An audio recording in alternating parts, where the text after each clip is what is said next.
বাবার আমার 11 থেকে 14 দিন 13 দিন জ্বর। ওই সময় আল্লাহ নবী নামাজ বাদ দেই নাই। ও রাহমাতাল লিল আলামিনের গোলামেরা, একদম শেষ ওয়াক্তে এসে আল্লাহ নবী গোলাম হযরতে বেলাল রাদিয়াল্লাহু তাআলা মসজিদে নববী শরীফের মধ্যে আযান দিলেন। নামাজের ওয়াক্ত যখন হয়েছে, রাহমাতাল লিল আলামিনের গোলাম বেলাল এসে মায়েশার কাছে গিয়ে বলে, আম্মা জান, রাহমাতাল লিল আলামিনকে বলুন সে যেন আমাদের নামাজের ইমামতি করতে আসে। জুড়ে বলেন সুবহানাল্লাহ। দয়াল নবীরে বলুন নবী যেন নামাজ পড়াইতে আসে। ওয়াক্ত হয়েছে, নামাজের সময় হয়ে গিয়েছে। মায়েশা গেলেন রাসূলুল্লাহকে বললেন, ইয়া রাসূলুল্লাহ, নবীরে আপনাকে বেলাল তলব করছি ইমামতির জন্য। রাসূল বলে, বেলালকে বলো সিদ্দিক আকবরকে যেন ইমামতির দায়িত্ব দেই। সেই দিন মায়েশা এবার অন্তরের মধ্যে একটা প্রশ্ন নিয়ে আসলেন। তিনি ভাবতে লাগলেন, আমার আব্বাজান আবু বকর সিদ্দিক অত্যন্ত কোমল হৃদয়ের ব্যক্তি, তার আওয়াজটা এত বড় না। সে যদি ইমামতির মুসল্লার মধ্যে দাঁড়ায়, সে যদি কারাত পাঠ করে, আল্লাহ নবীর গোলামরা পিছন থেকে কারাতের শব্দ শুনবে না। রাসূল কেন তার দায়িত্ব দেওয়ার জন্য বলেছে। আল্লাহ নবী উম্মে হাফসার কাছে গেলেন। হাফসা ছিল আমার নবীর স্ত্রী, মাওলা ওমরের সন্তান কন্যা। ওই হাফসার কাছে গিয়ে বলে, বোন যাও যাও, নবীকে গিয়ে বলো দায়িত্বটা যেন আমার বাবার থেকে নিয়ে তোমার বাবারে দেওয়া হয়। সুবহানাল্লাহ। দায়িত্বটা যেন ফারুক আজমের দেওয়া হয়, তুমি একটু গিয়ে আমার নবীকে বলো। হাফসা বলে, আমি বলতে পারবো না। বেলাল আবার এসেছে, আবার এসে ডাক দিয়ে বলে, আম্মা জান, রাসূলকে বলেন না আসতে। তারা আবার গেলেন। আবার আমার নবী বলে, আবু বকরকে বলো ইমামতি করতে। এবার দুজন মিলে যখন বলেন, রাসূল দায়িত্বকে চেঞ্জ করা যায় না। ইয়া রাসূলুল্লাহ, দায়িত্ব কি পাল্টানো যায় না? দায়িত্ব হাফসার আব্বাজান মাওলা ওমরকে দিয়ে দেন। সে অনেক রাগী মানুষ, তার গর্জন আসে, তার হুঙ্কার আছে, যাকে শয়তান পর্যন্ত ভয় করে দায়িত্বটা তারে দেন। লক্ষ লক্ষ সাহাবী, তারা তো আমার নবীর সাহাবী সিদ্দিক আকবরের কারাতের শব্দ শুনতে পারবে না। এবার আল্লাহ নবী ডাক দিয়ে বলেছেন, হে আমার স্ত্রীরা, তোমরা কি অন্য নবীদের স্ত্রীদের মতো আমার বিরোধিতা করবে? আমার কথা কি মানবা না? এই কথা শুনে তারা চুপ। ডাইরেক্ট গিয়ে বলে, এই বেলাল যাও, আমার আব্বা সিদ্দিক আকবরকে নামাজের ইমামতি করতে বলো, কারণ রাসূল কর্তৃক সেই নির্দেশটা দেয়া হয়েছে। সাহাবায়ে কেরাম এটা শুনে জার জার করে কাঁদছেন, হায় রে রাসূল, আজকে প্রথম দিন যিনি আমাদের সাথে থাকার পরে ইমামতির মুসল্লায় দাঁড়াইতে পারছেন। তারা বুঝতে পেরেছে রাসূল হয়তো আর বেশি দিন থাকবেন না। বাবারে আমার সিদ্দিক আকবর ইমামতির মুসল্লায় দাঁড়ালো। সাহাবায়ে কেরামের মাঝে কান্নার রোল শোরগোল। নামাজ যিনি পড়াচ্ছি তিনিও কাঁদে, যারা নামাজ পড়ছে তারাও কাঁদছে।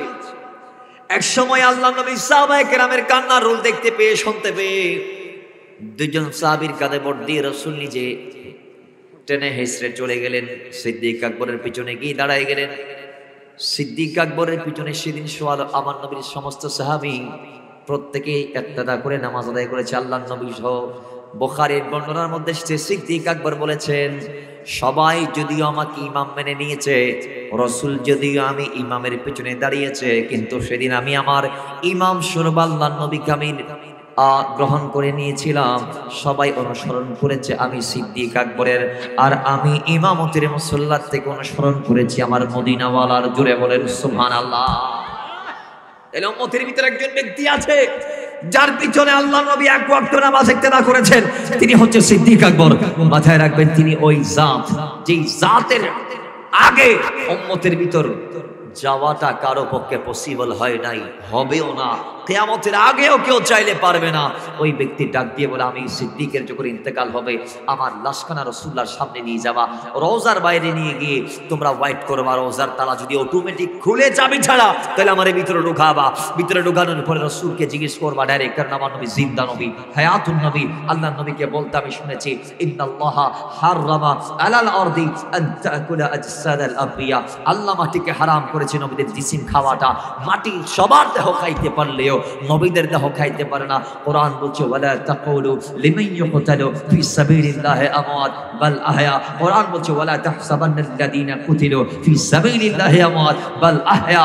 এজন্য আশিক বলছে মুহাম্মদ কে গোলামো কি কফন মে নাহি হোতা। জোরে বলেন সুবহানাল্লাহ। আল্লাহ বলছেন আমি কোন হ বললে ফায়াকুন সেটা হয়ে যায়, সুবহানাল্লাহ। কিন্তু আমি মানুষকে সেভাবে বানাই নাই।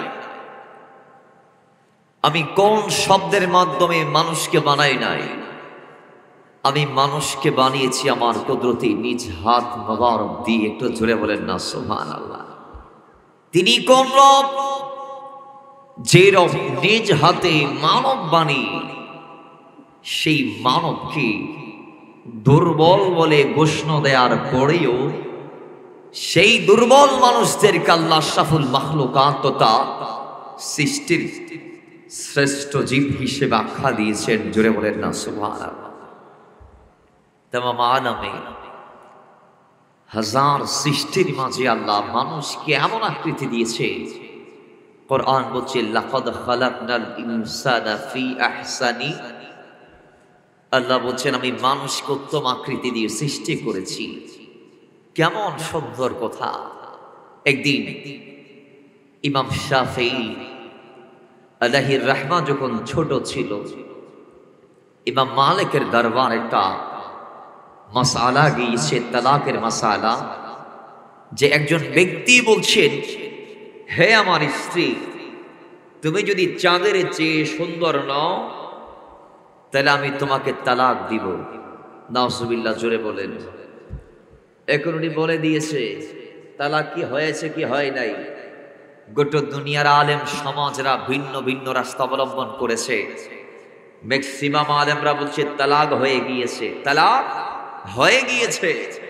কেন? আসমানের চাঁদের চেয়ে তারার চেয়ে সুন্দর তো মানুষ আর হতে পারে না। তখন ইমাম মালিকের কাছে ফতোয়ার জন্য আসলো ওই ব্যক্তি। ইমাম মালিক আলাইহির রাহমা বলছে তালাক হয়ে গিয়েছে। তখন ছোট্ট বাচ্চা ইমাম শাফিঈ ছিল, তখন ইমাম মালিকের দার্সের ছাত্র ইমাম শাফিঈ ডাক দিয়ে বলে হুজুর আমার আপত্তি আছে, এই তালাকটা হয় নাই। কারণ ভাই আল্লাহ আমাদেরকে চাঁদের চেয়ে সুন্দর করে বানিয়েছে। সুবহানাল্লাহ। মনে আপনারা জানেন না? কিরিম আওয়াজ কি পকেটে রাখছেন না বাড়িতে রাখছেন? জবান খুলে বলেন সুবহানাল্লাহ। সুবহানাল্লাহর আওয়াজ যদি বড় করে মারেন তাহলে সুবহানাল্লাহ আল্লাহ দরবারে কবুল হবে। কারণ ওইখানে আন্তরিকতা থাকবে। যেখানে আন্তরিকতা আছে ওই ইবাদত মকবুলের আশা করা যায়। আর গরম আওয়াজ দিলে লাভ আছে, শীত আসবে না। শীতের সাথে শয়তানও আসবে না। কারণ আপনি যদি শীতের চেয়ে আরো দুর্বল হয়ে যান তাহলে শয়তান আসার আগে আপনি শয়তানের তাবেদার হয়ে যাবেন। এজন্য বলবো ঈমানদার কারা? যাদের ঈমান মজবুত তারা।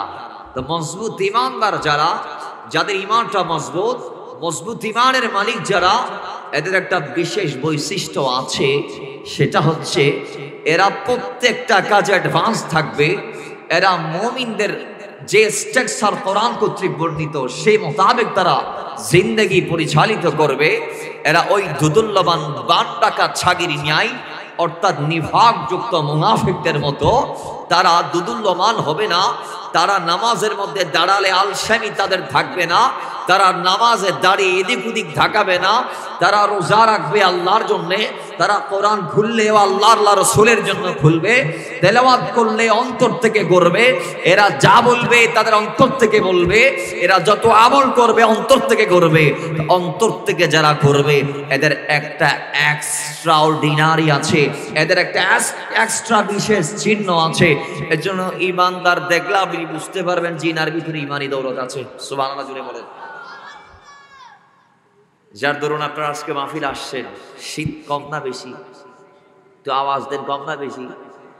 তো বেশি শীত কি ঈমানদারদেরকে বাড়ির ভিতরে বন্দি করে রাখতে পেরেছে? কি কেউ আসছে এরকম চাদর টাদর ছাড়া? কি ছাড়া? চাদর ছাড়া। আচ্ছা, এই বাচ্চাগুলার হায়াতে জিন্দেগি আছে। আমরা গড়ে যে হারে বয়স পাচ্ছি, এদের অনেক বয়স আছে, কিন্তু এদের মা বাবার এদেরকে পর্যন্ত পাঠিয়ে দিয়েছে। কারণ ভিতরে ইমানি দৌলত আছে বিদায় একটু জোরে বলেন না সুবহানাল্লাহ। তো বাবারা আমার, সেই ইমাম শাফিঈ বলে হুজুর আমার আপত্তি আছে, কারণ হচ্ছে আল্লাহ কোরআনে বলেছে আমি মানুষকে উত্তম আকৃতি দিয়েছি। আল্লাহ বলেছেন আমি উত্তম আকৃতিটা মানব জাতিকে দিয়েছি, আমি চন্দ্রকে দেই নাই উত্তম আকৃতিটা, আমি সবচেয়ে সুন্দর করে সূর্যকে বানাই নাই, আল্লাহটা বলে নাই। আল্লাহ বলেন আমি সবচেয়ে সুন্দর করে জঙ্গলার ভিতরে যা আছে গাছ গাছালি এগুলাকে বানিয়েছি। আল্লাহ বলেন আমি সূর্যকে, চন্দ্রকে, ঝর্ণাকে, পাহাড়কে, নদীকে, সাগরকে আমি উত্তম আকৃতি দিয়েছি, উৎকৃষ্ট বানিয়েছি। এটা আল্লাহ বলে নাই। ইমাম শাফিঈ আলাইহির রাহমাহ বলছে হুজুর আল্লাহ তো বলেছে এই মানুষগুলাকে আমি উত্তম আকৃতিতে বানিয়েছি। জোরে বলেন না সুবহানাল্লাহ। যে আল্লাহ আমাদেরকে উত্তম আকৃতি দিয়ে বানিয়েছে ওই রবের শুকর আদা করে জবান ছেড়ে একবার সবাই পড়ি আলহামদুলিল্লাহ। জবান পড়ে আলহামদুলিল্লাহ, সাথে সাথে দরুদুস সালামের হাদিয়া নবী দো জাহাঁ বাইসে কৌন মাকান নবী আখির জামান নূরানি পাক শরীফাইনি, যেই নবীর ওসিলায় আজ আমি আপনি আল্লাহ রহমতের পূর্ণাঙ্গতা পেয়েছি, নিয়ামতের পূর্ণাঙ্গতা পেয়েছি। কোরআন বলছে ওয়া'আতমামতু আলাইকুম নি'মাতি, যেই নবীর ওসিলায় ওয়ারাদিতু লাকুমুল ইসলাম দীনান, দ্বীন হিসেবে মোকাম্মল একটা ধর্ম ইসলামকে আমরা পেয়েছি। যেই নবীর ওসিলায় ওয়া কুনতুম আলা শাফা হুফরাতিন মিনান নারি ফাআনকাযাকুম মিনহা, আমরা জাহান্নামী থেকে জান্নাতি হয়েছি। যেই নবীর ওসিলায় মা কানা আল্লাহু লিউআযিবাহুম ওয়া আনতা ফীহিম আযাবমুক্ত হয়েছি। যেই নবীর ওসিলায় মা আরসালনাকা ইল্লা রাহমাতাল লিল আলামিন, রহমতের ভাগীদার আমরা বলতে পেরেছি। সেই নবীর পাক চরণে আমরা একবার দরুদুস সালামের হাদিয়া পাঠিয়ে পড়ি দরুদ সাল্লু আলাল হাবিব সাল্লাল্লাহু তাআলা আলাইহি ওয়া আলিহি ওয়াসাল্লাম। বাবারা, সাথে সাথে আমরা আজকের মাহফিল থেকে স্মরণ করছি তাদের, এই জমিনে বাংলা নামক ভূখণ্ডে যাদের ওসিলায় আমরা ঈমান ইসলাম পেয়েছি। তারা কারা? তারা আল্লাহর ওলি। তাদের ভিতর আজ থেকে 800 বছর আগে কেউ কেউ এসে আমাদের এই দেশটাকে হিন্দুদের কবজাকৃত থেকে মুক্ত করেছেন, আমাদের খালি মাথায় টুপি পরিয়েছেন, আমাদের মামুনদের কপালের সিঁদুর মুছে দিয়ে ওড়না, ঘোমটা, পর্দা, নিকাব, হিজাবের ব্যবস্থা করে দিয়েছেন। আজকে আমাদের হাতগুলাকে কোরআন দিয়ে ভরিয়ে দিয়েছেন, হাদিস নামক দস্তুর আমাদের জন্য দিয়েছে। কোরআনের মতো একটা শ্রেষ্ঠ কিতাব যেটা আমরা আমাদের জন্য পেয়েছি আল্লাহ প্রদত্ত, ওই কিতাবখানা আমাদের দেশে যারা নিয়ে আসছে মদিনা থেকে, মক্কা থেকে, ইয়ামান থেকে, ওমান থেকে, সে আল্লাহর ওলিদের কাছে মাহফিল থেকে আমরা স্মরণ করছি। আসুন আমরা একটা স্টেপে কথা বলবো, যে স্টেপ থেকে আমরা শুরু করব এবং শেষ করব।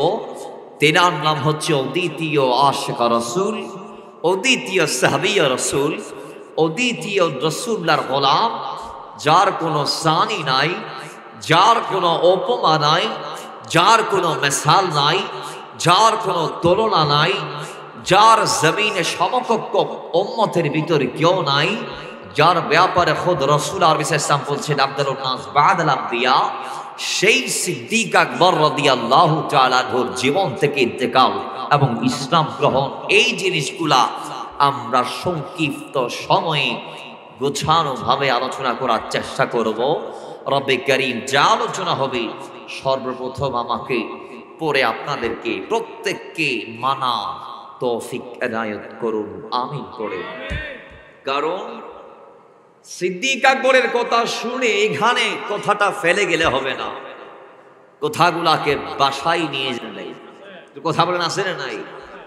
আমরা তো বাবা আল্লাহর ওলিদের তাসকারা করি, চর্চা করি, তাদের গুণকীর্তন আমরা করি, তাদের কথা আমরা বলি, কারামতের আলোচনা করি, কিন্তু আল্লাহর ওলি গৌসে আজমের জীবনী আমরা শুনে কারামত শুনে পাগল হচ্ছি, ঠিক আছে, কিন্তু সেই কারামতের সাহেব হওয়ার জন্য উনি কি কি করেছে এগুলা তো আমরা শুনি না। অনেকে শুনলেও শোনার মধ্যে শেষ করে দিই, সেটাকে বাসায় নিয়ে যায় না, কিংবা নিজে একটু চেষ্টা করি না। মাথায় রাখবেন, গৌসে পাক আব্দুল কাদের জিলানী জীবনে 37 থেকে 38টা বছর পড়ালেখা করছেন কোরআন হাদিস দিয়ে। গৌসে পাক আব্দুল কাদের জিলানী জীবনে 25টা বছর মুজাহাদা করেছেন বেলায়েতের শীর্ষ স্থানে পৌঁছার জন্য। জোরে বলেন না সুবহানাল্লাহ। আর আপনি আমি 25 বছর তো দূরের কথা, 25 মিনিট মওলাকে দিচ্ছি না, 25 মিনিট মওলাকে দিচ্ছেন, অথচ তিনি দুনিয়া বিমুখ হয়ে দুনিয়াকে বাদ দিয়ে বাহজাতুল আসরার শরীফের মধ্যে আসছে আল্লামা ইমাম শাদনূফি আলাইহি রাহমাতুল্লাহ করেছেন এই ওয়াকিয়া, যে গৌসে পাক 25 বছর এমন ভাবে মুজাহাদা করেছে, ওই মুজাহাদা করতে গিয়ে তিনি 25 বছরের দুনিয়ার কারোর সাথে কথা বলে নাই। আমরা তো 24 ঘন্টা গীবত আর গীবত, গল্প আর গল্প, আমাদের জীবনটা তো রংডঙের উপর চলে যাচ্ছে, কথা ঠিক নেবে ঠিক? আমরা রঙের উপর আছি, রঙের দুনিয়া, আমরাও রঙিন হয়ে গিয়েছি নিজের গায়ে রং মেখে। কিন্তু বাবার এই দুনিয়ার একদিন শেষ আছে না নাই? আমারও একদিন শেষ আছে না নাই? সেদিন বুঝবেন দুনিয়াতে গিয়েছি কি করেছি, সেদিন আপনাকে ভাবতে হবে। সেদিন আলিমাত নাফসুম মা কদ্দামাত ওয়া আখারাত, আল্লাহ আপনাকে জানিয়ে দিবে রং রঙের দুনিয়াতে আপনি কি করেছেন কি না করেছেন। কথা বলেন ঠিক কি না? বাবার আমার জন্য আমাদেরকে সেই আলোচনাগুলো বাসায় নিয়ে যাইতে হবে। গৌসে পাকের দরবারে একজন মহিলা গেলেন, তার সন্তানকে দিয়ে দিলেন, হুজুর নেন আমার সন্তানকে। দিলাম একটি কারণে, উনি আপনার কাছে, আমি তাকে দিয়েছি, ওনাকে দিয়েছি, আমার সন্তানটাকে দিয়েছি একটি কারণ, আপনি তাকে শ্রেষ্ঠ একজন ওলি বানিয়ে তারপর আমাকে দিয়ে দিবেন। সুবহানাল্লাহ। মা একমাত্র সন্তানকে দিয়ে গেছে, অনেকদিন পর সন্তানের জন্য মায়া হয়েছে, মায়া দরদ দেখতে এসেছে সন্তানকে। এসে দেখে গৌসে পাক খাচ্ছে মুরগির পোলাও, আর তার সন্তান খাচ্ছে একদম শুকনো আটার রুটি, কোনো ঝুল নাই, সুলগা নাই, কিচ্ছু নাই। এখন মা, দৃঢ় মা ডাক দিলেন, হে আব্দুল কাদের জিলানী, গৌসে পাক আপনি ইনসাফ করেন নাই, আপনি খাচ্ছেন মুরগির পোলাও, আমার সন্তানটাকে দিলেন মাত্র শুকনো রুটি, একজনের পাতে মুরগি আর পোলাও, মুরগির রোস্ট, আরেকজনের পাতে আঠার রুটি, কেমনে সম্ভব? আপনি না পীর, উনি না আপনার মুরিদ, আপনি কেমনে এটা কেমনে করলেন? তখন পীর সাহেব আব্দুল কাদের জিলানী ডাক দিয়ে বলছে, মারে আমি আব্দুল কাদের জিলানী যেই মাকামাত হাসিল করে মুরগির পোলাও খাচ্ছি, তোমার সন্তান যদি এই মাকামাতটা হাসিল করে সেও মুরগির পোলাও খাইতে পারবে। এ কথা বলে গৌসে পাক আব্দুল কাদের জিলানী মুরগি খেয়ে হাড়গুলা যে এক পাশে রেখেছে, সেই হাড়ের ওপরে হাত দিতে দেরি গৌসে পাকের হাত মোবারকের ছোঁয়া পেয়ে হাত থেকে আবার মুরগিটা জীবিত হয়ে গিয়েছে। জোরে বলেন সুবহানাল্লাহ। কই এই মাকাম যেদিন তোমার ছেলে হাসিল করবে সেদিন সেও মুরগির পোলাও খাইতে পারবে। তাহলে বোঝা গিয়েছে আল্লাহর ওলির দরবারে গেলেও হবে না, দামান ধরলেও হবে না, সাধনা আমাদেরকে করা লাগবে।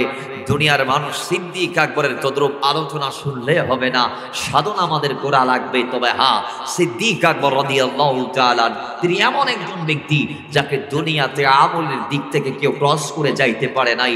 কেমন সাহাবী পর্যন্ত পারে নাই জানেন? যার ব্যাপার রাসূল সাল্লাল্লাহু আলাইহি ওয়াসাল্লাম নিজে এলান দিয়েছে যে এই আমার উম্মতরা, আমি নবীর পরে যদি উম্মতের ভিতর কোনো নবীর আগমন হতো, কিংবা আমার কোন উম্মতকে যদি আল্লাহ নবী বানিয়ে পাঠাইতো, তাইলে তিনি হচ্ছে ওমর। জোরে বলেন না সুবহানাল্লাহ। আমার উম্মতের মাঝে নবুয়ত যদি আল্লাহ কাউকে দিত তাইলে ওমরকে দিত, কারণ তার ভিতরে সেই যোগ্যতা আছে। এজন্য আমি রাসূল বলেছি, ওমর যেখানে সত্য সেখানে, ওমর যেখানে সত্য সেখানে। ওমর যে রাস্তা দিয়ে হাঁটে শয়তান সেই রাস্তা দিয়ে হাঁটে না, ওমর যে জনপদ দিয়ে হাঁটে শয়তান সেই জনপদ দিয়ে যায় না, কারণ শয়তান পর্যন্ত ওমরকে ভয় করে। জোরে বলেন সুবহানাল্লাহ। বাবারা আমার, সেই ওমর বলছেন, আয় আল্লাহ, আমার মনে একটি আকিফ, আমার মনে একটি আশা, মাওলা আমার সারা জিন্দেগির আমলগুলা যদি সিদ্দিক আকবরের ওই রাতের সমান হতো, যেই রাতটা সিদ্দিক আকবর রাদিয়াল্লাহু তাআলা আমার দয়াল নবীকে দিয়েছেন হিজরতের রাতের সময়। বাবার আমার, যে ওমরের ব্যাপারে রাসূলুল্লাহ কিভাবে বলছে দেখেন, তার আমলের ব্যাপারে। পূর্ণিমার রাত, সিহাসিতার বর্ণনা, আল্লাহর নবী রাহমাতাল লিল আলামিন মায়ের সারকুলে মাথা রেখে ঘুমাইল। মায়েশাকে কয় যিনি সিদ্দিক আকবরের কন্যা, মায়েশাকে কয় যিনি উম্মাহাতুল মুমিনিন আমাদের মা, মায়েশাকে কয় যিনি আমার নবীর অর্ধাঙ্গিনী, আমার নবীর স্ত্রী, সর্বকনিষ্ঠ সবার চেয়ে ছোট, মায়েশাকে কয় যিনি ফাকি মহিলা সাহাবী, মায়েশাকে যিনি আল্লাহ নবীর জবান থেকে 2000-এর ঊর্ধ্বে হাদিস আমাদের জন্য দিয়ে গিয়েছেন। জোরে বলেন সুবহানাল্লাহ। কয় মুকাসসিরুন রাবিদের ভিতর অন্যতম মায়েশা। সে আয়েশার কোলে রাসূল মাথা রাখলেন। আল্লাহ নবী রাহমাতুল লিল আলামিন নূরানী শেরে পাক তার স্ত্রীর কোলে রাখি যখন শুয়ে আছেন, উপর দিয়ে সামায়ে দুনিয়ায় তারাগুলা দেখা যায়। মায়েশা বলে, ইয়া রাসূলুল্লাহ, ও আমার নবী। স্বামী বলে নাই, বলেছে ইয়া রাসূলুল্লাহ। নিজের ভাই আল্লাহর নবীকে, আল্লাহর নবীর 50 ভাই আল্লাহর নবীকে ভাই বলে নাই, বলেছে ইয়া রাসূলুল্লাহ। আল্লাহর নবীর সাহাবীরা আল্লাহর নবীকে বন্ধু বলে নাই, আমাদের সঙ্গী বলে নাই, বলেছে ইয়া রাসূলুল্লাহ। আল্লাহর নবীর ফুফুরা, চাচারা আল্লাহর নবীকে বাতিজা বলে নাই, বলেছে ইয়া রাসূলুল্লাহ। আল্লাহর নবী রাহমাতুল লিল আলামিনের নিজের ছেলে মেয়ে রাসূলকে কোনদিন বাবা বলে নাই, বলেছে ইয়া রাসূলুল্লাহ। নাজিরা কোনদিন নানা বলে নাই, বলেছে ইয়া রাসূলুল্লাহ। মা আয়েশা বলে, ইয়া রাসূলুল্লাহ, আমরা সুন্নিরা বলি ইয়া রাসূলুল্লাহ। যদিও ইয়া রাসূলুল্লাহ শব্দ শুনলে একদলের মাথা খারাপ হয়ে যায়। একদল বলে ইয়া রাসূলুল্লাহ না রে, রিসালাত একটা ফালতু স্লোগান। ও মুসলমান বলুন, যে রিসালাতের স্লোগানকে আল্লাহ নামাজে, কালমাতে, আযানে, ইকামতে, জান্নাতের পায়ায় পায়ায়, গাছে গাছে, ডালে ডালে, ইটি ইটি, শুধু জানোই কোরআনের পত্র পল্লবে আল্লাহ যে রিসালাতের স্লোগানকে তুলে ধরেছেন, কবরের মধ্যমদেরকে রাখলে যে বিসমিল্লাহি ওয়া আলা মিল্লাতি রাসূলিল্লাহ বলে আমার নবীর রিসালাতের স্লোগান দেওয়া হয়, ওই স্লোগানের চেয়ে দামি কোনো স্লোগান ইমানদারের জন্য হতে পারে না। মূলত নারে রিসালাতকে যারা ফালতু স্লোগান বলে, এরাই ফালতু কথা বলেন, ঠিক কি না? কথা ঠিক কি না? যাদের কাছে আমার নবীর নাম ভালো লাগে না, ফালতু তারাই, তারাই বলেন বলেন, তারাই। তার প্রতি কিসের দরদ? যে আমার নবী ইয়া রাসূলুল্লাহকে ফালতু স্লোগান বলবে, তার প্রতি অন্তত সবার দয়া থাকলেও ইমানদারের মায়া দয়া থাকতে পারে? কথা বলেন, থাকতে পারে? বাবারা আমার, মায়েশা বলে, ইয়া রাসূলুল্লাহ, ও নবী ইয়া রাসূলুল্লাহ, আমি জানতে চাই আসমানে তারা দেখা যায়, রাসূলের তারার পরিমাণ আমল উম্মতের ভিতরে কারো আমল নামায় আছে কি? রাসূল, আমি জানতে চাই। আল্লাহ নবী রাহমাতুল লিল আলামিন ডাক দিয়ে বলে, এই আমার স্ত্রী আছে একজনের আমল নামাই। রাসূল তিনি কে? হয় যার আমল নামাই এত তারা পরিমাণ সওয়াব আছে, তিনি হচ্ছে ওমর ফারুক। জোরে বলেন সুবহানাল্লাহ। তিনি কে? ওমর ফারুক।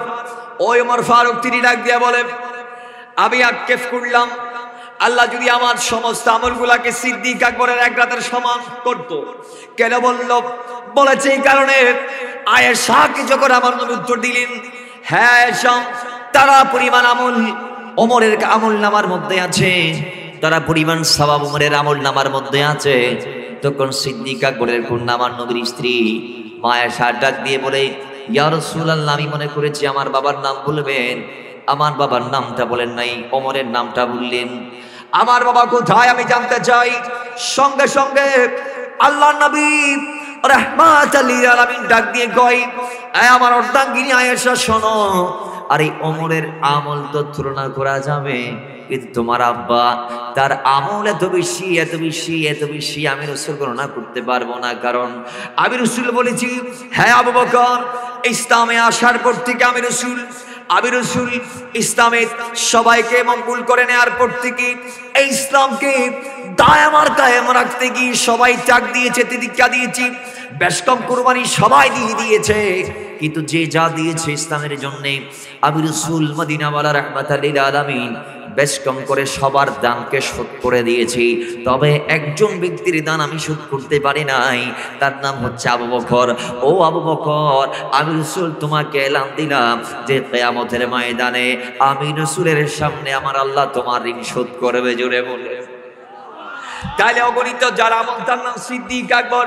অমুসলমান নবীর গোলাম আল্লাহর নবী ডাক দিয়ে বলে, আয়েশা আবু বকরের আমলের তুলনা হয় না, আবু বকরের আমল বেমাশাআল্লাহ জবাব। ওই আবু বকরের ব্যাপারে আমি কি বলবো? বলে তার জিন্দেগির সমস্ত আমলের কথা বাদ দিলাম, সে যে একটা রাত আমি রাসূলকে দিয়েছে, হিজরতের রাত, সেই যে রাতটা আমি রাসূলকে দিয়েছে, সেই রাতের আমলকে যদি এক পাল্লার মধ্যে রাখা হয় আর ওমরের পুরো জিন্দেগির আমলটাকে যদি আরেক পাল্লায় রাখা হয়, তাহলে তোমার আব্বার ওই এক রাতের আমল মাওলা ওমরের সমস্ত সারা জিন্দেগির ভালো কাজের চেয়ে বেশি ভারী হয়ে যাবে। জোরে বলে দাম কম না বেশি? জোরে বলেন কম না বেশি? এজন্য রাসূল বলছে, হুব্বু আবি বকরি ওয়া শুকরিহি ওয়াজিবুন আলা উম্মতি, আমি আমার উম্মতের জন্য ওয়াজিব করে দিলাম, হে আমার উম্মতরা, তোমরা সিদ্দিক আকবরকে জান থেকে, দিল থেকে, হৃদয় থেকে বেশি বেশি ভালোবাসো। জোরে বলেন সুবহানাল্লাহ। উম্মতের উপর ওয়াজিব সিদ্দিক আকবরকে ভালোবাসা, উম্মতের উপর ওয়াজিব সিদ্দিক আকবরকে ভালোবাসা। বাবার আমার কেমন সিদ্দিক আকবর! এজন্য মাওলানা ওমর বলছে, আমার ওমরের পুরো জিন্দেগির আমলগুলা যদি ওই সিদ্দিক আকবরের এক রাতের সমান হতো, আমি বেশি সন্তুষ্ট হইতাম। এবার আসুন, ব্যক্তিটা এত পরিমাণ এত বেশি মঙ্গল কেমন হয়েছে, কেমন হয়েছে, কেমন হয়েছে, কেমন হয়েছে, কেমন হয়েছে যদি প্রশ্ন করা হয়, তাহলে বাবা উত্তর আসবে, সিদ্দিক আকবর ওই ব্যক্তি, যেই ব্যক্তি আল্লাহর নবীর দামানে ইসলামে আসার আগেও ছিলেন, ইসলামে আসার পরেও ছিলেন। সিদ্দিক আকবর ওই ব্যক্তি, যে ব্যক্তি আইয়ামে জাহেলিয়াতে বেশ সাহাবী, অনেক সাহাবীরা, অনেক সাহাবীরা মূর্তির সামনে গিয়ে পূজা করেছে, মদ খেয়েছে, মাতলামি করেছে, যা ইচ্ছা তা করেছে, কিন্তু উইদাউট একজন ব্যক্তি আছে উম্মতের ভিতর, যিনি জাহেলি যুগেও মূর্তির সামনে মাথাকে নোয়াই নাই, সেজদা করে নাই, এবং মদ এর গ্লাসটা খাওয়া দূরের কথা হাতেও নেই নাই। জোরে বলেন বাবার আমার। আলা হযরত বলছেন, তানজিহুল মাকানাতুল হায়দারিয়া নামক কিতাবের 13 নং পৃষ্ঠায় এই ওয়াকিয়াটি, সিদ্দিক আকবর ছোট বাচ্চা, তার আব্বা জান সিদ্দিক আকবরের হাত ধরে মূর্তির সামনে নিয়ে গেলেন। মূর্তির সামনে তাকে নিয়ে যাওয়ার পরে তার আব্বা ডাক দিয়ে বলে, হে আমার ছেলে আবু বকর, যাও যাও মূর্তির সামনে গিয়ে সিজদা করো। হাযিহি লাহাতুকা সুম্মুল উলা ফাসজুদ লাহা, এ আমার সন্তান, এ আবু বকর মূর্তির সামনে সিজদা করো। হাযিহি লাহাতুকা সুম্মুল উলা, এটাই আমাদের বড় হুদা, এটাই আমাদের বড় প্রভু, এটাই আমাদের দেবতা, এটাই আমাদের প্রতিমা, এটার সামনে তুমি সিজদা করো। ফাসজুদ লাহা, এটার সামনে কপাল নামিয়ে সেটাকে সম্মান প্রদর্শন করো, সিজদা দাও। সিদ্দিক আকবর ডাক দিয়ে বলে, আব্বা জান ঠিক আছে, আমি মেনে নিলাম, আপনি একটু বাইরে যান, আমার সাথে মূর্তির সাথে পার্সোনাল কথা আছে। আব্বা বলে ঠিক আছে, আমি বাইরে গেলাম। বাবারে তিনি বাইর করে দিলেন, আর মূর্তির সামনে গিয়ে বলে, হে মূর্তি, তুমি যদি বড় হুদা হয়ে থাকো, তাহলে আমি বলছি শোনো শোনো, ইন্নী জাইন ফাতিমিনি, আমি ক্ষুধার্ত, আমারে খাবার দাও। ইন্নী আরিন ফাকসিনি, আমি বস্ত্রহীন, আমারে বস্ত্র দাও। আমার গায়ে কাপড় নাই, আমারে পরার জন্য কাপড় দাও। আমার ঘরে চাল নাই, ডাল নাই, খাওয়ার মতো কি শুনে আমারে খাবার দাও, খাবার দাও। সিদ্দিক আকবর একটা চাইলেন মূর্তি দিতে পারে নাই, আরেকটা চাইলেন মূর্তি দিতে পারে নাই।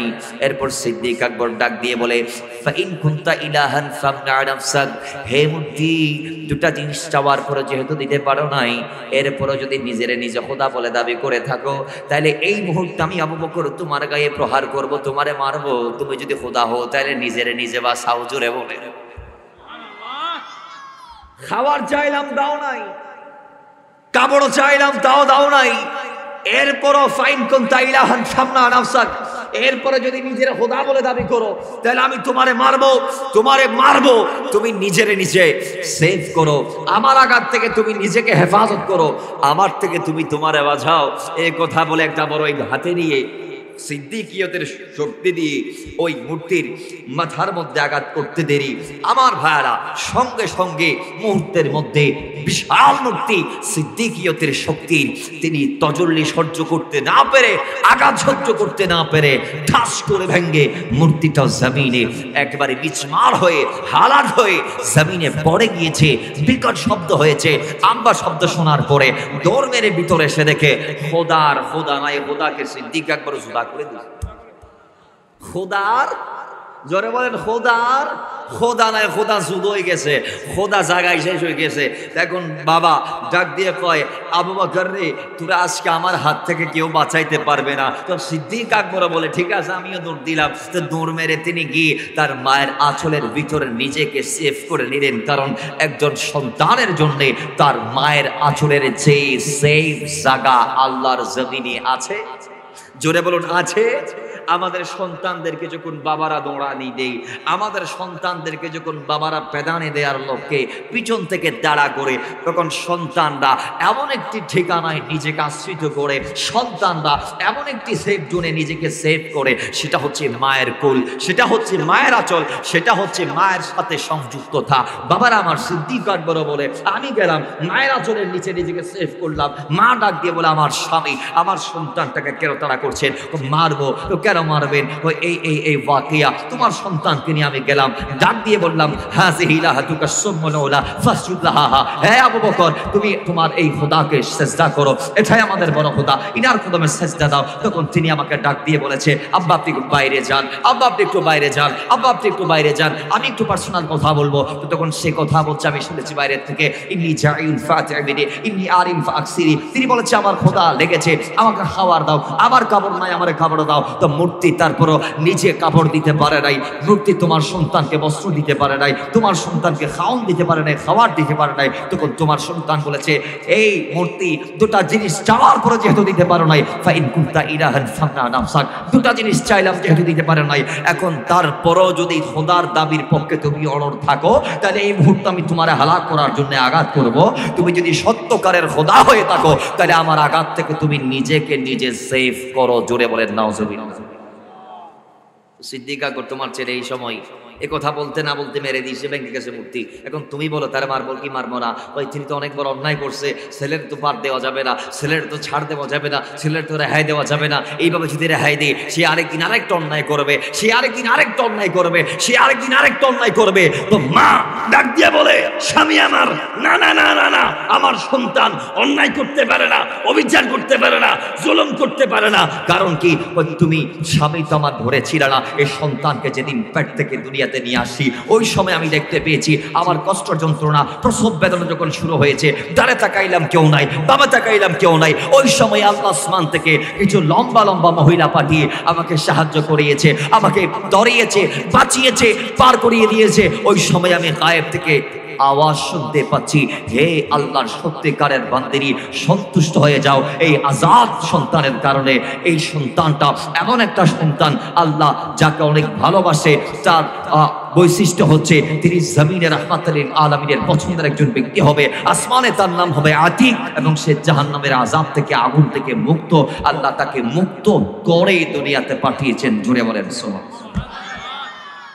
বাবারে, মা ডাক দিয়ে বলে, আমার সন্তান যে অন্যায় করতে পারে না, এটা আমাকে আল্লাহ গ্রিপ জানিয়ে দিয়েছেন। সুবহানাল্লাহ জুড়ে বলেন। তো স্বামী আমার সন্তান যা করছে ভালো করছে, তারা মারবেন না। কই ইনি হচ্ছে ওই আবু বকর আলা হযরত আজিমুল বরকত কুরবানাই শামের সালাত আশিকে মাহে নবুয়ত দাফে বিদআত কাতিয়ে নজদিয়ত ইমামুল কালাম কালামুল ইমাম ইমাম আহমদ রেজা খান ফাজিল ইবনে নবী আলাইহি রাহমাতি ওয়া রিদওয়ান। উনি বলছে, আবু বকর সিদ্দিক ওই জাতে পাক, যেই জাতে পাক দুনিয়াতে আসার পরে আইয়ামে জাহেলিয়াত মূর্তির সামনে কপালটা নিচে নামাই নাই, এবং মদও খাইছে। জোরে বলেন। তা আমাদের দেশে কিছু আছে মদ দিয়ে, আছেন নাই? এদের মদ না খাইলে গোমর ঠিক মতো হয় না। আমার এলাকায় একজন মিস্ত্রি আছে, যিনি টিনে পেরা একটু মারে, নামটা আমি বলছি না, কয়েকটা মাহফিল ওটার নাম আমি মেনশন করেছি, উনি হয়তো নাম শুনলে কষ্ট পাবে। তো ওই ব্যক্তিটা এমন একটা ব্যক্তি, যিনি টিনে পেরেক মারতে যাওয়ার সময় বোতল একটা করে একবার খায়, ওইটা আবার ফিল আপ করে নিয়ে যায়। কেন? ওনার দাবি, যদি এটা না খাই তাহলে বাড়ি বরাবর পড়বে না, টিনে পড়বে, জ্বর পড়বে, তারপর আর যদি এটা খাই তাহলে মাথা ঠিকঠাক থাকবে, কাজও টাইমলি হবে, দেরিও হবে না, সবগুলো একুরেট 100 হবে। এরকম কিছু ব্যক্তি আমাদের সমাজ আছে না নাই? আরো জোরে আছে না নাই? রাসূল বলেছেন মদের ব্যাপারে বিভিন্ন বাণী, কোরআনে আসে মদ আমাদের জন্য হারাম। মদকে আল্লাহ 4 স্টেপে হারাম করেছেন। মদ এমন একটি মাদক দ্রব্য যেটা খাওয়ার পরে ইমানদারের সেন্স ঠিক থাকে। জোরে বলুন ঠিক থাকে। এই মদকে একজন জগৎ শ্রেষ্ঠ আল্লাহর ওয়ালি তিনি তার মাকে থাপ্পড় মেরে দিয়েছে। এই মা চুলায় পড়ে জ্বলে শেষ হয়ে সেখানে ইন্তেকাল করেছিল, যার নাম ছিল মুহাম্মদ বিন হারুন বালখি। পরবর্তীতে সকালবেলা হুঁশে আসার পর সে দেখছে মা আর নাই। মাকে তালাশ করে এটা পাইলেন সংবাদ যে তোমার মা তোমার আঘাতে মৃত্যুবরণ করেছে। তুমি মদ খেয়ে রোজার দিনে বাসায় প্রবেশ করেছিলা, তোমার মা তোমার হাত থেকে মদের বোতল কেড়ে নিল, তুমি তোমার মাকে আঘাত করলা, তোমার আঘাতে তোমার মা চুলার আগুনে পড়ে জ্বলে পুড়ে ছাই হয়ে মারা গেল। এলাকার মানুষ আসলো, তোমার মা ইন্তেকালের আগে একটা কথা বলে গেল তাদেরকে। সেটা কি? কয় আমি একটু পরে মারা যাব, খবরদারি জালেম আমার সন্তান যেন আমার জানাজা পড়তে না পারে এবং তার দৃষ্টি গোচরে তোরা রাতের অন্ধকার আমাকে দাফন করে দিবি। জোরে বলেন না নাউজুবিল্লাহ। পরের দিন স্ত্রী তাকে তালাক দিয়ে চলে গেল, ফেলে চলে গেল। সে বলছে স্ত্রী এই জিনিসটা তো আমি জানি না, একটু বলে দে আমারে কোন হাত দিয়ে মাকে মেরেছি। কই এই হাত। সঙ্গে সঙ্গে তিনি বাড়ির ভিতর প্রবেশ করে নিজের হাতটাকে নিজে কাটলেন অন্য হাত দিয়ে। এরপর তিনি জঙ্গলার ভিতর গেলেন। 40 বৎসর টানা ইবাদত করেছেন। ওই 40 বৎসরে তিনি হজের মৌসুমে তার ওই বলখ থেকে হেঁটে হেঁটে মক্কায় গিয়ে মদিনায় গিয়ে তিনি হজ করত। 40টা হজ আল্লাহ তার কবুল করে নাই। প্রত্যেক বছর হজের পরে তাকে কোনো এক আল্লাহর ওলি এসে বলে দিত, এই মুহাম্মদ বিন হারুন বালখি, আল্লাহ তোমার হজ কবুল করে নাই তোমার মায়ের সাথে জুলুম করার কারণে। জুড়ে বলেন নাউজুবিল্লাহ। 40 বছর পরে আল্লাহ তাকে মাফ করেছে। মালিক দিনার তাকে এই অবৈ বাণী রাসূল কর্তৃক শুনিয়ে দিয়েছে। তাহলে বোঝা গিয়েছে 40টা হজ। ওই বান্দার কয়টা হজ? জোরে বলেন কয়টা হজ? 40টা হজ আল্লাহ বরবাদ দিয়ে দিয়েছে। শুধুমাত্র মাকে প্রহার করেছে বিদায়। তো মাকে কেন প্রহার করলো? মা তো জ্বলে পুড়ে ছাই হবে তা জানা ছিল না তার। কিন্তু জানা না থাকলেও সে এমন একটা জিনিস সেবন করেছে যেটা সেবন করলে কোনটা মা কোনটা স্ত্রী মানুষ তারতম্য পার্থক্য ফরক করতে পারে না। তো যেই জিনিসটা খেলে মুসলমানের অস্তিত্ব বিলীন হয়ে যায়, মুসলমানের আকল হালাক হয়ে যায়, মুসলমান বাচ বিচারহীন হয়ে যায়, সেই জিনিসটা এজন্য কোরআন কর্তৃক সুন্নাহ কর্তৃক আমাদের জন্য হারাম করা হয়েছে। বলুন এবার, কোরআন হাদিসে হারাম করার পরেও কোন মুসলমান কি এই মদ খাইতে পারে? জোরে বলুন খাইতে পারে? ভাই আপনি ইমানদার হয়ে খাচ্ছেন অনেকেই, কিন্তু সিদ্দিক আকবর ইসলামে আসার আগেও খাই নাই। জোরে বলেন না সুবহানাল্লাহ। বাবার আমার এজন্য তার দাম এত বেশি। এবার আসুন তিনি কিভাবে রাসূলের কদমে মকবুল হচ্ছে। দুনিয়ার মুসলমান অনেক ওয়াকিয়া তার ইসলামে দাখিল হওয়ার পিছনে আছে। আমি একটা বলবো, সময় সংক্ষেপ। একদিন তিনি সিরিয়ার জমিনের মধ্যে গেলেন। যাওয়ার পরে তিনি সেখানে এমন একটা ব্যক্তির বাড়িতে বাসা ভাড়া নিলেন যার বয়স 400 বছর, 400 ইয়ার্স, যার বয়স, যার এজ। ওই ব্যক্তি যেমন তেমন ব্যক্তিরা অনেক বড় আলেম, যার কাছে তাওরাত জাবর ইনজিলের জ্ঞান ছিল। বয়স ছিল 400 বছর। ঈসা রুহুল্লাহর তিরোধানের 100 বছর পরে যিনি জমিনে কদম দিয়েছিলেন, ওই ব্যক্তি আর ঈসা রুহুল্লাহর ব্যবধান মাত্র 100 বছর। ওই ব্যক্তিটার বাড়িতে সিদ্দিক আকবর রাদিয়াল্লাহু তাআলা তিনি বাসা ভাড়া নিলেন। সেই সিরিয়ার জমিনে সেইবার সিদ্দিক আকবর ব্যবসা করে অনেক বেশি লাভবান হলেন। এবার ওই ব্যক্তির সাথে সিদ্দিক আকবরের প্রথম মুলাকাতে ব্যক্তিটা সিদ্দিক আকবরের দিকে তাকানোর পরে ডাক দিয়ে বলে, হে ব্যক্তি, বেটাই দাঁড়া, এদিকে আসো, তোমার সাথে আমার কিছু পার্সোনাল কথা আছে। কেমন চেনা তোমার আমার চেনা চেনা লাগে, মনে হয় তোমার ওয়াকিয়া তোমার কথা আমি আসমানি কিতাবে পেয়েছি। কই তুমি কি হারামে মক্কার থেকে আসলাম? কই জি হুজুর আমি মক্কার মানুষ। কই তুমি কুরাইশ বংশের মানুষ নি? কই হ্যাঁ আমি কুরাইশ বংশের মানুষ। কয় কুরাইশ বংশের বনি তাইম পুত্রের শাখা থেকে নাকি? কয় হ্যাঁ। কয় ঠিক আছে, সব পাইলাম, এবার একটু তুমি তোমার কাপড়খানা উপরে উঠাও, আমি একটা বিশেষ চিহ্ন দেখতে চাই, পেটখানা দেখতে চাই। ব্যক্তিটা ডাক দিয়ে বলে, সিদ্দিক আকবর তুমি তোমার কাপড় উঠাও। সিদ্দিক আকবর আবু বকর রাদিয়াল্লাহু তাআলা বলে, আমি কাপড় দিতে পারবো না। কারণ কি? কারণ একটাই, যতক্ষণ কারণটা আমাকে মেনশন করবেন না, বলবেন না সবিস্তারে, যতক্ষণ আমাকে বর্ণনা করবেন না, ততক্ষণ আল্লাহর কসম আমি কাপড় উঠাইতে পারবো না।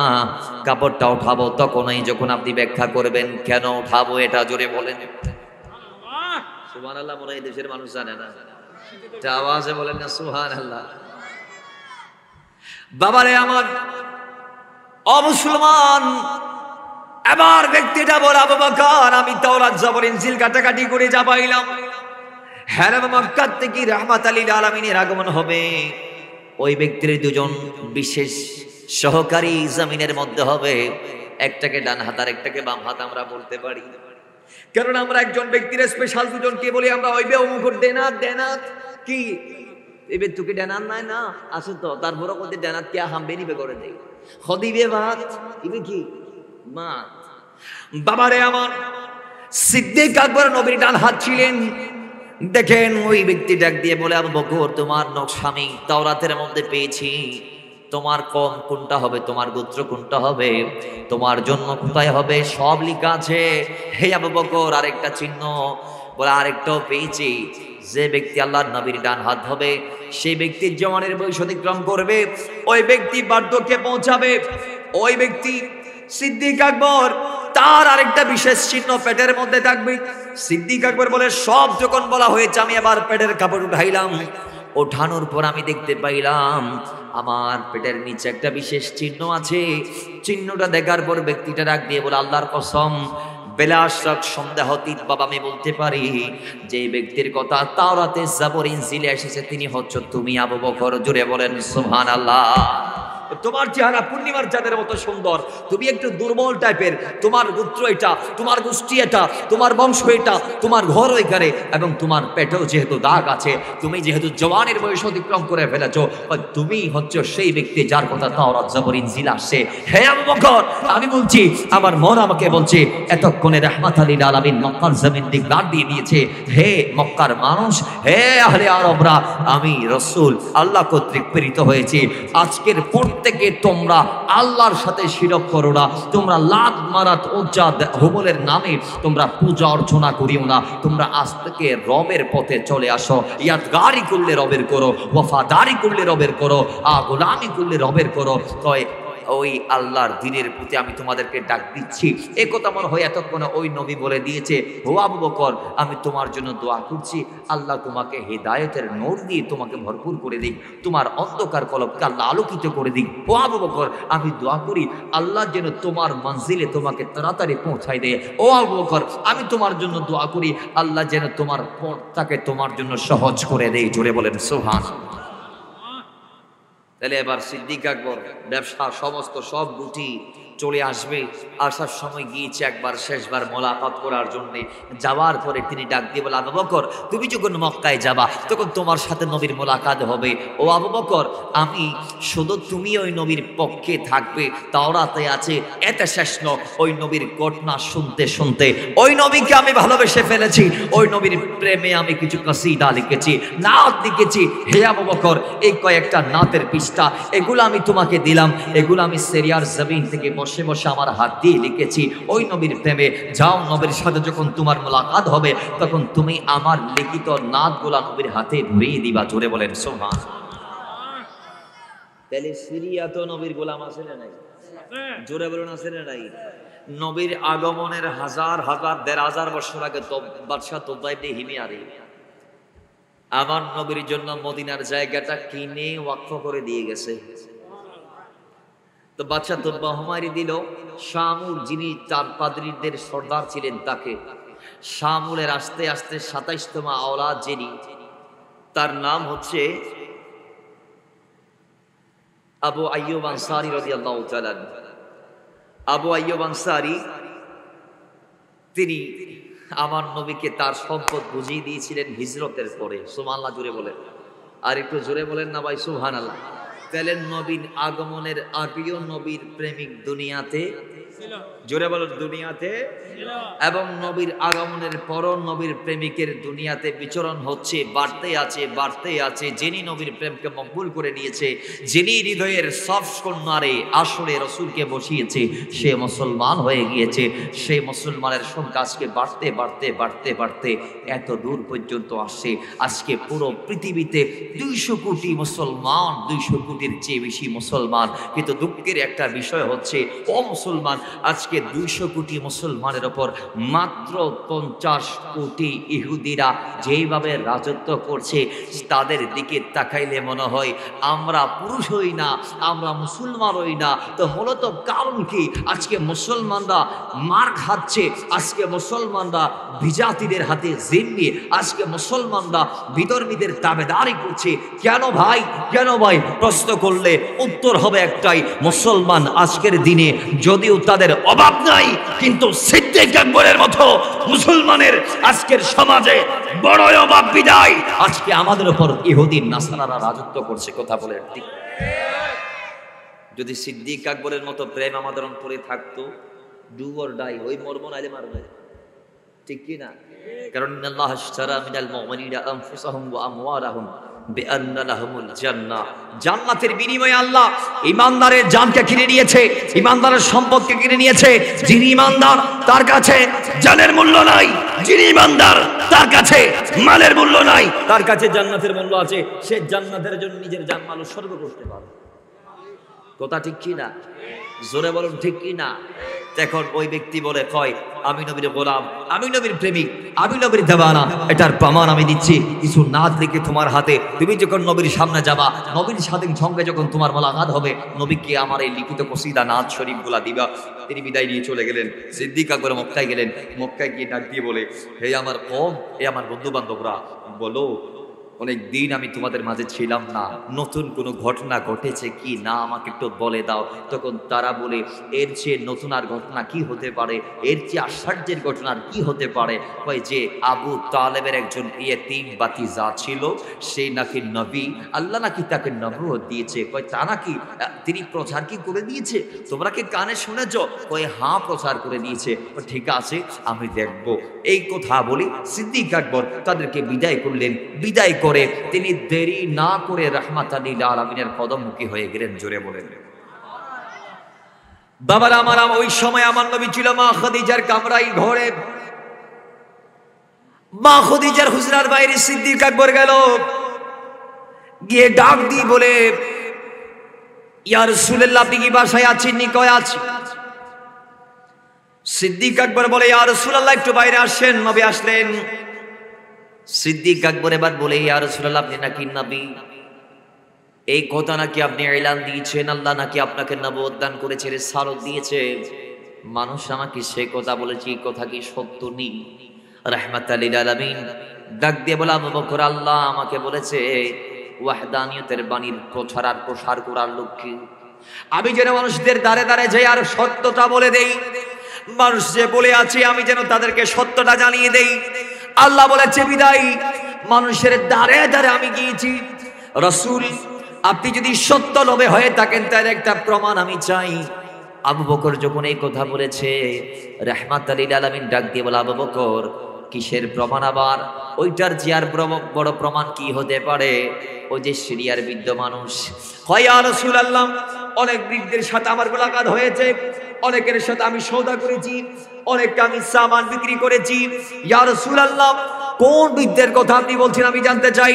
রাহমাতাল লিল আলামিন ডাক দিয়ে বলে, আবু বকর, ওই বৃদ্ধের কথা আমি বলছি যার বয়স এতটুকু, যার বয়স এতটুকু, যিনি অমুক কিতাবের হাফেজ আলেম।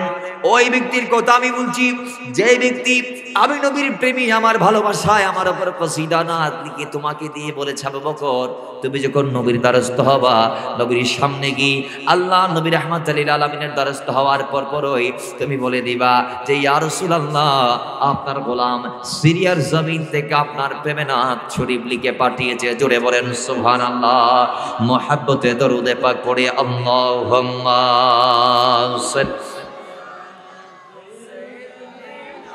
مولانا محمد وعلى آل سيدنا आरिज़ो है सीने में घर बने मदीने में आरिज़ो है सीने में घर बने मदीने में महफिले नबी जिस दम कि सबकी हाज़िरी होगी अल्लाहुम्मा सल्ली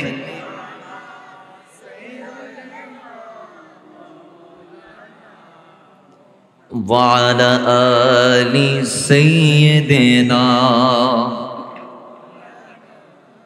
सोचता हूँ मैं वो गरीब क्या जबे गड़ी होगी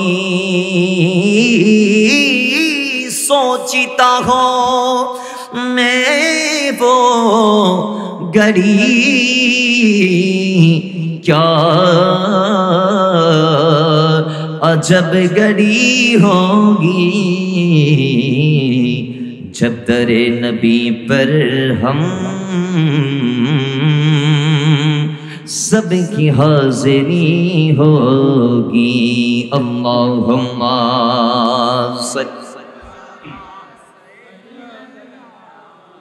मौलाना मुहम्मद वअला आलि सय्यिदिना বাবার আমার আবার সিদ্দিক আকবর ডাক দিয়ে বলে ইয়া রাসূলুল্লাহ নবীরি আমি জানতে চাই ইয়া রাসূলুল্লাহ কেমনে সম্ভব আমি ছিলাম ওই ব্যক্তির কাছে যখন সেই সময় ডানে কেউ ছিল না বামে কেউ ছিল না সামনে পেছনে কেউ ছিল না চার দেয়ালের ভিতর তার সাথে আমার মোলাকাত হয়েছে কথা হয়েছে ইয়া রাসূলুল্লাহ ওই ব্যক্তির ঘরের মধ্যে সে ছাড়া কেউ থাকে না জানলেন আপনি সেটা কিভাবে রাসূল ডাক দিয়ে বলে সিদ্দিক আকবর তুমি বোধহয় ভুলে গেলাম আমি হচ্ছি নবী নবীর মানে কি আমাদের নবীর শব্দের ব্যাখ্যায় আল মুনজিদের মধ্যে ব্যাখ্যা করা হয়েছে নবী তাকে বলে যিনি অদৃশ্যের খবর জায়গায় দাঁড়িয়ে বলে দিতে পারে নবীর মানে হচ্ছে গায়েব কি খবর দেনে वाला নবী তাকে বলে যিনি জমিনের মধ্যে কোথায় কি হচ্ছে না হচ্ছে কি হয়েছে না হয়েছে কি হবে না হবে যিনি জায়গায় দাঁড়িয়ে বলতে পারে তাকেই নবী বলে জোরে বলেন বাবারে সিদ্দিক আকবর বলে ইয়া রাসূলুল্লাহ আমার তো ভয় হচ্ছে আল্লাহ নবীদেরকে এত পাওয়ার দিয়েছে হয় আমি আর বরদাস্ত করতে পারছি না আমাকে কলমাটা দিয়ে দেন আমি মুসলমান হয়ে যাব হয়ে গেলেন মুসলমান হয়ে গেলেন মুসলমান বাবার এই সেই সিদ্দিক আকবর মুসলমান তো হয়েছেন কেমন ভাবে হয়েছে জানেন কয় সিদ্দিক আকবর ওই ব্যক্তি যার আগে বৃদ্ধদের ভিতরে কেউ মুসলমান হতে পারে নাই তার মানে বয়স্ক ব্যক্তিদের মাঝে সর্বপ্রথম ঈমান এনে কলমা পড়ে সাহাবী যিনি হয়েছেন তার নাম সিদ্দিক আকবর বয়স্কদের ভিতরে সর্বপ্রথম মুমিন যিনি হয়েছে সাহাবী যিনি হয়েছে নবীর গোলামের দফতরে যার নাম তুলেছে তিনি সিদ্দিক আকবর সেই সিদ্দিক আকবর এবার খেদমত শুরু করলেন আকা করিম রাউফ রহিম আলাইহিস সালাম নবীজুল ইসলাম তিনি গোপন ইসলামের বাণী প্রচার করতেন কিন্তু সিদ্দিক আকবর নবীর প্রেমিক কত বড় প্রেমিক কয় গোটা মক্কার পরিবেশ আমার নবীর বিরুদ্ধে গোটা মক্কাবাসী নবীর বিরুদ্ধে গোটা আহলে মক্কা যদিও নবীর বিরুদ্ধে সিদ্দিক আকবর ডাক দিয়ে কয় ইয়া রাসূলুল্লাহ আমার তো বড় মন চাচ্ছে আমি একটু খানে কাবার উঠানে দাঁড়িয়ে আপনার পক্ষে কথা বলি ইয়া রাসূলুল্লাহ আমার তো মনটা বড় চাচ্ছে আমি আপনার পক্ষে স্লোগান দিই আমি যেন নারে রিসালাতের স্লোগানটা খানে কাবার উঠান থেকে দিতে পারি ইয়া রাসূলুল্লাহ আমার বড় মন চাচ্ছে রাসূল বলে দাও সিদ্দিক আকবর দিতে গেলেন আমার নবীর পক্ষে বলা শুরু করলেন ইসলামের পক্ষে বলা শুরু করলেন, আল্লাহর কোরআনের পক্ষে মানুষকে ডাকা শুরু করলেন। তিনি ডাকতে ডাকতে অনেককে ডেকে এবারে বক্তব্য যখন আরম্ভ করলেন, তার বক্তব্য শুনে আহলে আরবরা যখন নিজেকে পরিবর্তন করার সিদ্ধান্তের দিকে যাচ্ছিল, ওই টাইমে আহলে আরবদের কিছু লোক দুষ্ট প্রকৃতির যারা কাফেরদের বড় বড় লিডার ছিল, তাদের মদদে পুষ্ট হয়ে তারা হামলা করলো সিদ্দিক আকবরের উপরে। মারতে মারতে মারতে মারতে মারতে মারতে দয়াল নবীর গোলাম দ্বিতীয় হযরত সিদ্দিক আকবর রাদিয়াল্লাহু তাআলাকে বেহুশ করে ফেললেন। এমনকি এক পর্যায়ে তারা যখন নিশ্চিত হলেন যে সিদ্দিক আকবর আর দুনিয়াতে নাই, নবীর নারে রিসালাতের স্লোগান দেওয়ার মতো ব্যক্তি আর দুনিয়াতে নাই, তারা যখন মৃত্যু নিশ্চিত করলেন, তখন তারা বলে এবার আমরা ভাগাইতে পারি, এবার আমরা পালাইতে পারি। তখন তারা তাকে রক্তাক্ত অবস্থায় প্রায় মৃত প্রায় অবস্থায় ফেলে রেখে তারা চলে গেল। সিদ্দিক আকবর রাদিয়াল্লাহু তাআলা জোহরের পর থেকে আসর পর্যন্ত সেই অচেতন অবস্থায় মক্কার উঠানের মধ্যে ছিলেন।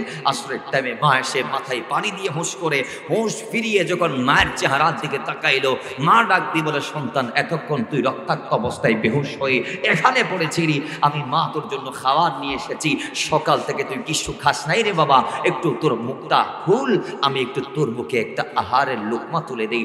সিদ্দিক আকবর ওই মৃত্যুর থেকে ফিরে এসে রক্ত দেহ নিয়ে ডাক দিয়ে বলে, মা ওয়াল্লাহি আল্লাহর কসম ততক্ষণ আমি খাবারের লোকমা মুখে দিব না যতক্ষণ নবীর ব্যাপারে আমাকে বলবা না। জোরে বলেন আল্লাহু আকবার। ইয়া রাসূলুল্লাহ বসেন দস্তগীর জিন্দাবাদ জিন্দাবাদ জিন্দাবাদ। বাবার আমার এবার সিদ্দিক আকবর যখন একদম অ্যাক্টিভ, মা ডাক দিয়ে বলে, আমার সন্তানদের বানাইতে পারবো না। কারণ কি জানেননি?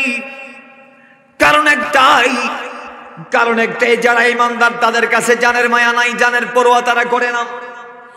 ये जान जाए सरकार जाए कुछ भी हो जाए, गुलाम आने मुस्तफा नहीं डरते थे, कुछ भी नहीं परवाह करते थे। নবীর গোলাম যারা, এরা মৃত্যুকে আলিঙ্গন করার জন্য সব সময় প্রস্তুত। এদের অন্তরে মৃত্যুর ভয় নাই, মৃত্যুর টেনশন নাই, মৃত্যুর চিন্তা নাই। সিদ্দিক আকবর বলে, আমি যতক্ষণ নবীর জিয়ারত করব না ততক্ষণ খাবো না। মা বলে, আমার নবীর কুশ করো। তালাশ করে দেখতে পাইলেন রাহমাতাল লিল আলামিন হযরত আরকাম রাদিয়াল্লাহু তাআলার ঘরে আছে। সিদ্দিক আকবরকে সেখানে নিয়ে গেলেন।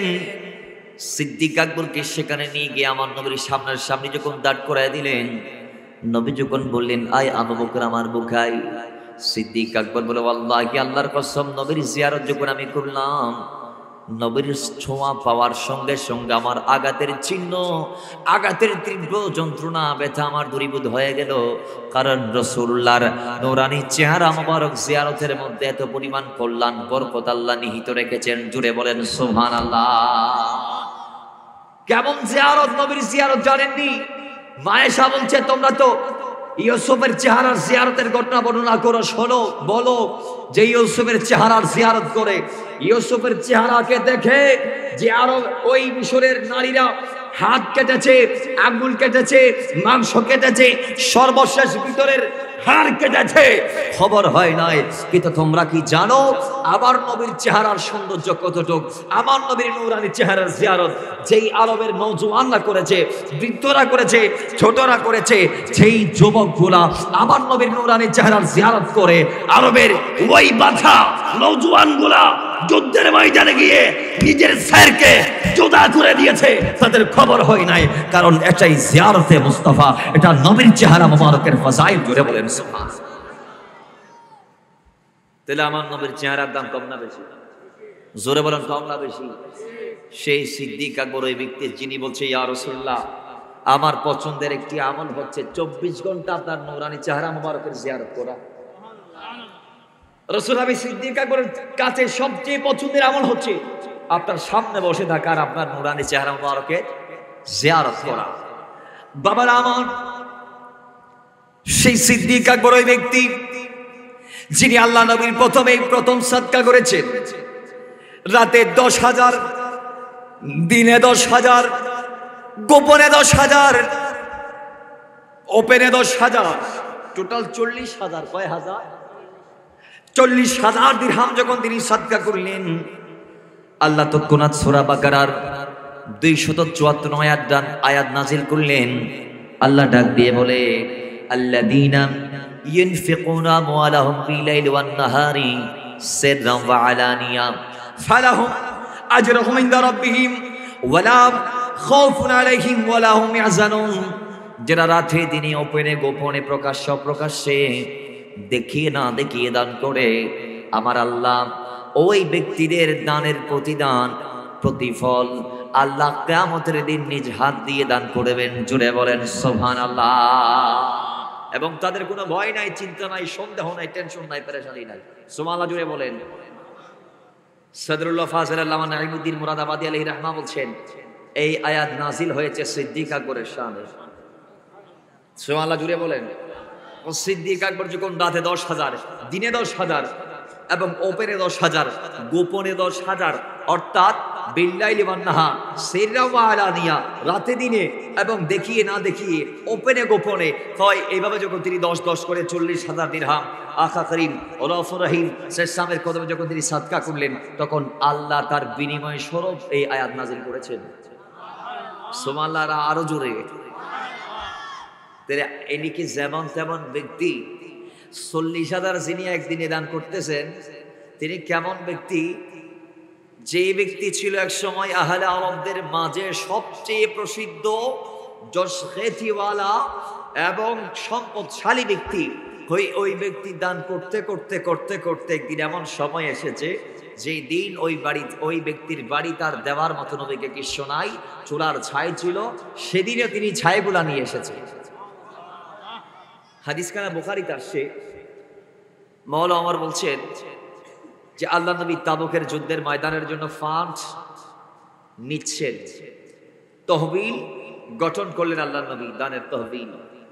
তখন রাসূলুল্লাহ সাহাবায়ে কেরামদের সামনে তার আপন রবি চাদর বিছিয়ে দিয়ে বলে, সাহাবারা যাও বাড়িতে, কার ঘরে কি আছে আনো, আমার নবীর সামনে রাখো। আমি নবী তোমাদের মাঝে হাত পেতে দিয়েছি, রবি চাদর বিছিয়ে দিয়েছি, যার যা আছে আমার চাদরের উপরে এনে এনে রাখো। মাওলানা ওমর সেদিন ডাক দিয়ে বলে, আমি কোনোদিন কোনো সময় একজন ব্যক্তিকে ক্রস করতে পারি নাই, তার নাম সিদ্দিক আকবর। তিনি তো দিতে দিতে এখন তার ঘরে আর কিছু নাই, তো আজকে আমি দিয়ে তাকে ক্রস করব। তখন তিনি ডাক দিয়ে বলে, আমি বাড়িতে গেলাম, গিয়ে আমার সমস্ত সম্পদকে দুটা ভাগে ভাগ করলাম। একটা ভাগ আমি আমার পরিবার পরিজনের জন্য রাখলাম, আরেকটা ভাগ নিয়ে, বিরাট একটা ভাগ নিয়ে রসুলের কদমে আমি হাজির হলাম। তো রসুল আমাকে দেখার সঙ্গে সঙ্গে ডাক দিয়ে বলে, হে ওমর, আমাকে বলো যে তুমি তোমার বাড়ির তুমি তোমার পরিবার পরিজনদের জন্য কি রেখে এসেছো। তখন মাওলানা ওমর রসুল কর্তৃক এই শব্দ শোনার পরে তিনি উত্তরে বলেন, ইয়া রাসূলুল্লাহ, রসুল্লে অনুরূপ পরিমাণ সম্পদ এখানে যতটা আনছি, যা যা এনেছি, যত পরিমাণ এনেছি, তত সম পরিমাণ আমি আমার বাড়ির বা আমার পরিবার পরিজনের যারা আছে এদের জন্য রেখে এসেছি। ইয়া রাসূলুল্লাহ, তার মানে আমি আমার সম্পদকে দুটা ভাগে ভাগ করলাম, এক ভাগ আপনার কদমে আনলাম, আরেকটি ভাগ আমি আমার ঘরের জন্য রাখলাম। জোরে বলেন। বাবারা আমার একটু পরে দেখে যে সিদ্দিক আকবর যা আছে বাড়িতে সব নিয়ে হাজির। পরে যেটা ছিল সেটাও দিয়ে দিয়েছে, একটা সাদাই পড়ছে, সাদাই। ও জুনির দুনিয়ার মানুষ, জমিনের মুসলমানরা শোনেন, রাহমাতাল লিল আলামিন ডাক দিয়ে বলে, আবু বকর, আজকে একটু পরে আসলাম, আবু বকর বলো পরিবার পরিজনের জন্য তুমি কি রেখে আসলাম? সিদ্দিক আকবর ডাক দিয়ে বলে, ইয়া রাসূলুল্লাহ, নবীরে আমি এখানে যত পরিমাণ এনেছি এতে এত পরিমাণ আমি দিয়ে দিয়েছি। ইয়া রাসূলুল্লাহ, এখান থেকে আর একটা ইঞ্চি জাররাও আমার ঘরের মধ্যে রাখি নাই, যা ছিল ঘরে সব নিয়ে আপনার কদমে হাজির হয়ে গিয়েছি। ডেকসি থেকে শুরু করে চুলার ছাই ইয়া রাসূলুল্লাহ একটাও বাদ দেই নাই। রাসূলুল্লাহ, আমি সিদ্দিক আকবরের জামাটাও দিয়ে দিয়েছি। বাবার সেদিন সিদ্দিক আকবর ছাইগুলো এনেছিলেন ওই কারণে যুদ্ধের ময়দানে সাহাবায়ে কেরাম যদি আঘাত পায়, রক্ত বন্ধ করার জন্য ছাইগুলাকে যাতে ইউজ করতে পারে, সেজন্য তিনি ছাই পর্যন্ত নিয়ে এসেছেন। মাওলানা ওমর তার উত্তর শুনে নিজে নিজে জবাব পেয়ে গেলেন যে, আয় আল্লাহ, তোমার এই নবীর গোলামকে আমি কোনোদিন ক্রস করতে পারবো না। আমি ওমর এনেছি অনেক বিশাল পরিমাণ, তৎসম পরিমাণ পরিবার পরিজনের জন্য রেখেছি।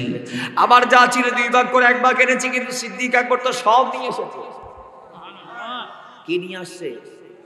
আচ্ছা, আজিয়াতুন 100 বছর আগে, 100 বছর আগে এই জায়গা, এটা মুরব্বী হলে আসেন না, সবচেয়ে জিবে একদম মুরব্বী বেড়া ওরা কেন দেখাই দিন চাই আরে এই বইটুকু এ জলসা দিবা হন্য হন্য ও নাগম করে হ্যাঁ আচ্ছা এবো আসি বউ আসি আজি তুন 100 বছর আগে এটা এক কানি জমিন খটিয়া দিবা কি নয় তো সদস্য কত ইতলারে সদস্য বেশত বেশত কদুন 100 থেকে 1000 বছর আগে গেলে এই আমাদের বাড়ি মশকালি মাথার বাড়ি যে জায়গায় আমাদের বাড়ির পূর্ব পাশের ডান পাশের জায়গাটি একজন ব্যক্তি আরেকজন ব্যক্তিকে দিয়ে দিয়েছিলেন এক বিড়া ফানের বিনিময়ে কিসের বিনিময়ে আমাদের মশকালির এক বিড়া ফান এটা আবার ওনার জন্য নতুন কিছু না উনি প্রতিদিন খায় আর বদ্দা সাবান না নসাবার আর ভাই খাত না তো কিতে এটা ফেট ছুড়ে রায় খাই না পারিস মাহফিলতে লামে খাই দেরি চাই ইনশাআল্লাহ এই এক বিড়া পানের বিনিময়ে দিত মানুষ তাহলে সিদ্দিক আকবর আজ থেকে 1000 বছর আগে নবীর কদমে একদিনে সদকা করেছে 40,000 দিরহাম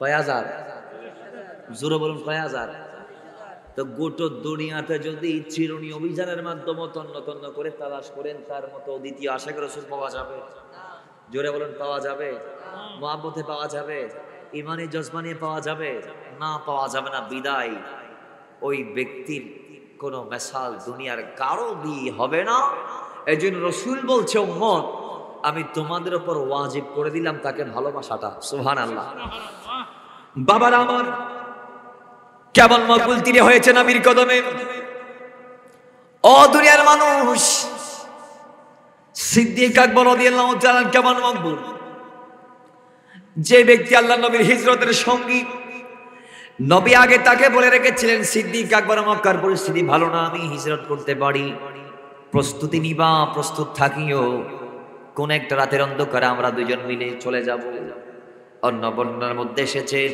সিদ্দিক আকবর রাদিয়াল্লাহু তাআলা কে আল্লাহ স্বপ্নের মাধ্যমে সুসংবাদ দিয়েছেন সিদ্দিক আকবর তুমি আমার নবীর হিজরতের সঙ্গী হবা সিদ্দিক আকবর বলে আমি স্বপ্নের মধ্যে দেখলাম আসমান থেকে একটা বড় তারা হেরেম মক্কা থেকে মদিনার দিকে যাত্রা করেছে বা ইয়াসরিবের দিকে যাত্রা করেছে ওই তারার সাথে একটা ছোট তারাও সঙ্গে হয়েছে সব এই স্বপ্নটা দেখার পর আমি পাদ্রীর কাছে গেলাম পাদ্রী আমাকে বলেছে এই আবু বকর তুমি আমার নবীর হিজরতের সঙ্গী হবা আল্লাহ নবী চিরে মক্কার থেকে মদিনা ইয়াসরিবের দিকে হিজরত করবে নবী যখন একা একা হিজরত করবে আবু বকর তুমি আবু বকরকেও আল্লাহ তার সঙ্গী বানাবে জুড়ে বলেন সুবহানাল্লাহ সিদ্দিক আকবর বলে সেই স্বপ্ন দেখার পর আর কোনোদিন রাতের বেলা ঘুমাই নাই বিছনার সাথে পিঠে লাগাই নাই বিছনার সাথে ফিট খড়া লাগাই দিয়ে আর দুয়ারও খড়ে নবী আয় টোকা দিলে মতো জেনাই লাব্বাইক ইয়া রাসূলুল্লাহ হইতে পারি বরাবরই হলো সুবহানাল্লাহ তো ওই দিন সিদ্দিক আকবর রাদিয়াল্লাহু আনহু সেই কথাই বলেছিলেন রাসূল কিভাবে আসে দেখেন আল্লাহ নবী রাহমাতুল লিল আলামিন চারদিকে কাফেররা ঘেরা করা সিদ্ধান্তটা তারা ওই জায়গা থেকে নিয়েছে যেটাকে বলা হয় দারুন নাদওয়া দারুন সেখানে বসে মক্কার পাশে ইহুদিরা মক্কার কুরাইশরা তারা আমার নবীর বিরুদ্ধে ষড়যন্ত্র করত কিন্তু আল্লাহ নবী মুসলমানদেরকে নিয়ে যেখানে সিদ্ধান্ত নিত সেটা হচ্ছে দারে আরকাম আজকে বড় দুঃখজনক হলেও সত্য দার আরকাম আপনারা দেখতে পাবেন না কারণ সেটা নাই ভেঙে ফেলেছে কিন্তু দারুন নাদওয়া কাফের যেটা ভিডিও করতে নাই দিয়ে সৌদি সরকারে নাউজুবিল্লাহ বড় করি কারণ আর একটা না বড় করি যাই হোক রসুলের আদালতে তারাই জবাবদিহি করবেন আমাদের দুঃখ লাগে বাবারে সেই দারুন নাদওয়া থেকে কাফেররা বৈঠক সেটি সিদ্ধান্ত নিয়েছে 40 জন বাছা বাছা নওজোয়ান মতান্তরে 100 জন বড় বড় পালোয়ানকে তারা সেট আপ করেছে যে আমার নবীর মাথায় দিতে পারবে তাকে বিরাট পুরস্কার দেওয়া হবে 40 থেকে 100 জন সন্ত্রাসী গেলেন রাসূলুল্লাহর ঘরে ঘেরাও করলেন আল্লাহ নবী টের পাইল রাহমাতাল লিল আলামিন আসমানের দেশের অপেক্ষায় আছে আল্লাহ এলান দিয়েছে আলাম তাকুন আরদুল্লাহি ওয়াসিয়াতান ফাতুহাজিরু ফিহা ইয়া রাসূলুল্লাহ বিশাল জমিন বানিয়েছি কেন মক্কায় থেকে থেকে আপনি মার খাবেন রাসূল আপনার যেদিক মন চায় আপনি ছুটে যান আপনার যেদিক যাইতে মন চায় আপনি যান আপনার যেদিকটাতে যাইতে মন চায় আপনি হিজরত করতে পারেন জোরে বলেন সুবহানাল্লাহ এত বিশাল জমিন বানাইলাম, প্রশস্ত জমিন, ফাতুহাজরু ফিহা, এই জমিনের যেদিক মন চায় আপনি সেদিকে যান। বাবার আমার রসুল আলীকে ডাক দিলেন, হে আলী আসো, আমার হুজরার মধ্যে শুয়ে যাও। মাওলা আলী শুয়ে গেলেন, কোনো কথা নাই, কোনো কথা নাই, কিন্তু মনে একটা সন্দেহ আছে। কাফেররা আমার নবীর হুজরা ঘেরাও করে ভিতরে যখন প্রবেশ করবে, আমি আলীকে পেয়ে যাবে, আমাকে পেলে তারা আঘাত করবে। নবী মনে ঘুরে, আমি তো আজকে জমিনের আলো আর দেখতে পারবো না, কালকে সকালের আলো আর দেখবো না, আমি আজকে শেষ হয়ে যাব, আমার জানটা আজকে শেষ হয়ে যাবে, ফানা হয়ে যাবে। রসুল ডাক দিয়ে বলে, আলী জানের ভয় করিও না, আমি রসুল বলছি কালকে সকাল হলে আমার ঘরের ভিতর যাদের যাদের জিম্মা আছে, আমানত আছে, সবার আমানতকে তুমি বোঝাই দিবা। আমার ঘরের ওই কর্নারে যাদের যাদের আমানত আছে তাদের আমানত গুলা তাদের হস্তগত করে দিয়ে তুমি তারপর আমি রসুলের অবস্থানকে ফলো করে তুমি ওই জায়গায় হিজরত করবা। আল্লাহ নবী আলীকে বলে দিলেন। মাওলা আলী রাদিয়াল্লাহু তাআলা তিনি অবৈমানে পেয়ে গেলেন।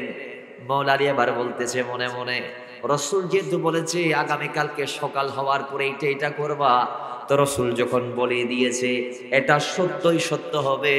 কালকে সকালের সূর্য ওঠার আগে আল্লাহর জমিনের কোনো বান্দা চাইলেও আমাকে মারতে পারবে না। জোরে বলে, আমানতগুলা পৌঁছায় দেওয়ার আগে চাইলেও আমার কেউ মারতে পারবে না। এরপর নবী বলেছে তুমি এরপরে অমুক জায়গায় ইয়াসরিবের দিকে হিজরত করবা, আমি সেখানে থাকবো। কয় আমি হিজরতের আগেও চাইলে কেউ আমারে মারতে পারবে না, রসুল বলে দিয়েছে। রসুল বলে, আলী শুধু তা নয়, শোনো, আমি রসুল বলছি ততদিন তোমার ইন্তেকাল হবে না যতদিন তোমার দাড়িগুলা সাদা হবে না। আর তুমি যখন ইন্তেকাল করবা তুমি আলীর সাদা দাড়িগুলা রক্তে লাল হয়ে যাবে। রসুল কর্তৃক যখন অবৈমানি দেয়া হয়েছে, আলী বলে সেদিন নবীজির হুজরার মধ্যে ঘুমিয়ে আমি এমন ফ্লেভার পেয়েছি, এত আনন্দ আমার হয়েছে যে ওই রাতে আল্লাহর জমিনে আমি অনেক রাত কাটিয়েছি ঘুমের মধ্যে, ফাতিমার সাথে রাত কাটিয়েছি, কিন্তু এত পরিমাণ মজা আমি পাই নাই যেই পরিমাণ মজা আমি পেয়েছি নবীর হুজরার মধ্যে শুয়ে নবীর চাদর মুড়িয়ে। সুবহানাল্লাহ। কারণ এটা ওই চাদর যেই চাদরের কথা কোরআনে আছে না নাই? ইয়া আইয়ুহাল মুদ্দাসসির ইয়া আইয়ুহাল মুযাম্মিল, নবীর চাদরের কথা, নবীর কম্বলের কথা, নবীর পোশাকের কথা, নবীর বস্ত্রের কথা, নবীর খাটের কথা কোরআনে আছে না নাই? কথা বলেন আছে না নাই? এটা ওই জায়গা যেটাকে বালাদ আমিন বলা হয়, যেটার কসম আল্লাহ কোরআনের মধ্যে দিয়েছেন। আল্লাহ বলছেন লা উকসিমু বিহাযাল বালাদ ওয়া আনতা হিন্নু বিহাযাল বালাদ ওয়া ওয়ালিদু ওয়ামা ওয়ালাদ। আল্লাহ বলেছে কসম ওই জমিনের যেই জমিন আপনি রসুলের কদম পড়েছে, কসম ওই শহরের যেই শহরে আপনি নবী চলাফেরা করেছেন। জোরে বলেন সুবহানাল্লাহ। তাহলে আল্লাহ নবীর হুজরার কসম আল্লাহ খেয়েছেন, আল্লাহ নবীর চলাফেরা কিতো জায়গার কসম আল্লাহ কোরআনে খেয়েছে। তো আলী বলে আমি সেই জায়গাতে আছি, এটা তো সেফ জোন, যেটার কথা কোরআনে আছে, যে কম্বলের কথা কোরআনে আছে, তো ওই কম্বল মুড়ি আমি এমন ফ্লেভার পেয়েছি, জমিনে অনেক কম্বল যা পাই এত মজা আমি পাই নাই। তো সকাল হয়েছে, বাস এরপরে অন্য এখন সকালের আগে কাফের রাত ঢুকেছে, ঢুকে আমার নবী মনে করে একজন বলছে উপর দিক থেকে আঘাত করো, তো একজন বলতেছে আগে কম্বলটা উঠাই দেখো মোহাম্মদ আসেনি গেছে নাকি, আরেকজন কম্বল তুলে দেখতেছে মওলা আলী, একজন বলে আলীরে তাড়াতাড়ি কতল করো, আরেকজন বলতেছে আলীরে কতল করি লাভ কি, আলীরে মারার এই সময়টা এতক্ষণ তো অনেক দেরি হয়ে গেছে, মোহাম্মদ তো মনে অনেক আগে চলে গেছে, আমরা আলীকে না মেরে মোহাম্মদকে তালাশে বের হই তাড়াতাড়ি, কারণ আমরা আলীরে মারতে আসি নাই, আলীর ভাই নবীকে মারতে এসেছি। কথা বলেন ঠিক কি না? এখন নবী গেলেন কিভাবে? আমার নবী হুজরাত থেকে বের হয়ে দেখছেন সন্ত্রাসীরা আমার নবীর ঘর ঘেরাও করেছে। আল্লাহর কুদরতি আদেশের অপেক্ষায় রসুল আছেন। আল্লাহ বলে ইয়া রাসূলুল্লাহ মুষ্টিবদ্ধ মাটি আপনি হাতের মধ্যে নেন। রসুল মাটিতে হাত দিলেন, মাটি নিলেন। আল্লাহ বলে আপনি নিক্ষেপ করুন। নিক্ষেপ করার পরে আল্লাহর কোরআন ডাক দিয়ে বলে ওয়াজআলনা মিন বাইনি আইদিহিম সাদ্দাও ওয়া মিন খালফিহিম সাদ্দা ফাআশাইনাহুম ফাহুম লা ইউবসিরুন। আমার নবী মুষ্টিবদ্ধ মাটি মারতে দেরি, আল্লাহ নবীর মাটি যখন তাদের উপর পড়েছে ওই মাটির মাধ্যমে ওই ধুলি বালির মাধ্যমে আল্লাহ কাফেরদেরকে প্যাকেট করে ফেলেছে। প্যাকেট কিভাবে? তাদের সামনে আল্লাহ দেওয়াল দিয়েছে, তাদের পেছনে আল্লাহ দেওয়াল দিয়েছে, মাঝখানে আল্লাহ নবীকে রাস্তা করে দিয়েছে, রাস্তা করে দিয়েছে। রাসূল তাদের সামনে দিয়ে গিয়েছে কিন্তু তারা দেখতে পাই নাই। এটা অনেকটা ওইটার মতো যে আল্লাহর নবী মুসা কালিমুল্লাহকে যখন ফেরাউন বিশাল বাহিনীর বহর নিয়ে যখন ধাওয়া দিচ্ছে, ধাওয়া খেয়ে মুসা কালিমুল্লাহ সামনে যায়, যাইতে যাইতে নীল নদ, সামনে আর রাস্তা নাই। আল্লাহর নবী মুসা আলাইহিস সালাম ডাক দিয়ে বলে, রব্বি কি করব, কোথায় যাব? আল্লাহ বলে, মুসা একটা লাঠি আছে না? হ্যাঁ আছে। বাড়ি মারো পানিতে। সাগরের পানিতে বাড়ি মারলেন, 12টা রাস্তা হয়ে গেল। বরিশ চারের 12টা শাখা 12 রাস্তা দিয়ে পার হয়ে গেল। কিন্তু ওই নীল নদে আল্লাহ ফেরাউনকে চুবিয়ে মারলেন। তাহলে পানির মাঝে যে আল্লাহ রাস্তা ঘুরিয়ে দিতে পারে, তিনি শুকনাতে করে দিতে পারে না? ভাই জোরে বলেন পারে না? জোরে বলেন পারে না? তো নবী চলে গেল, তারা বুঝতে পারে নাই।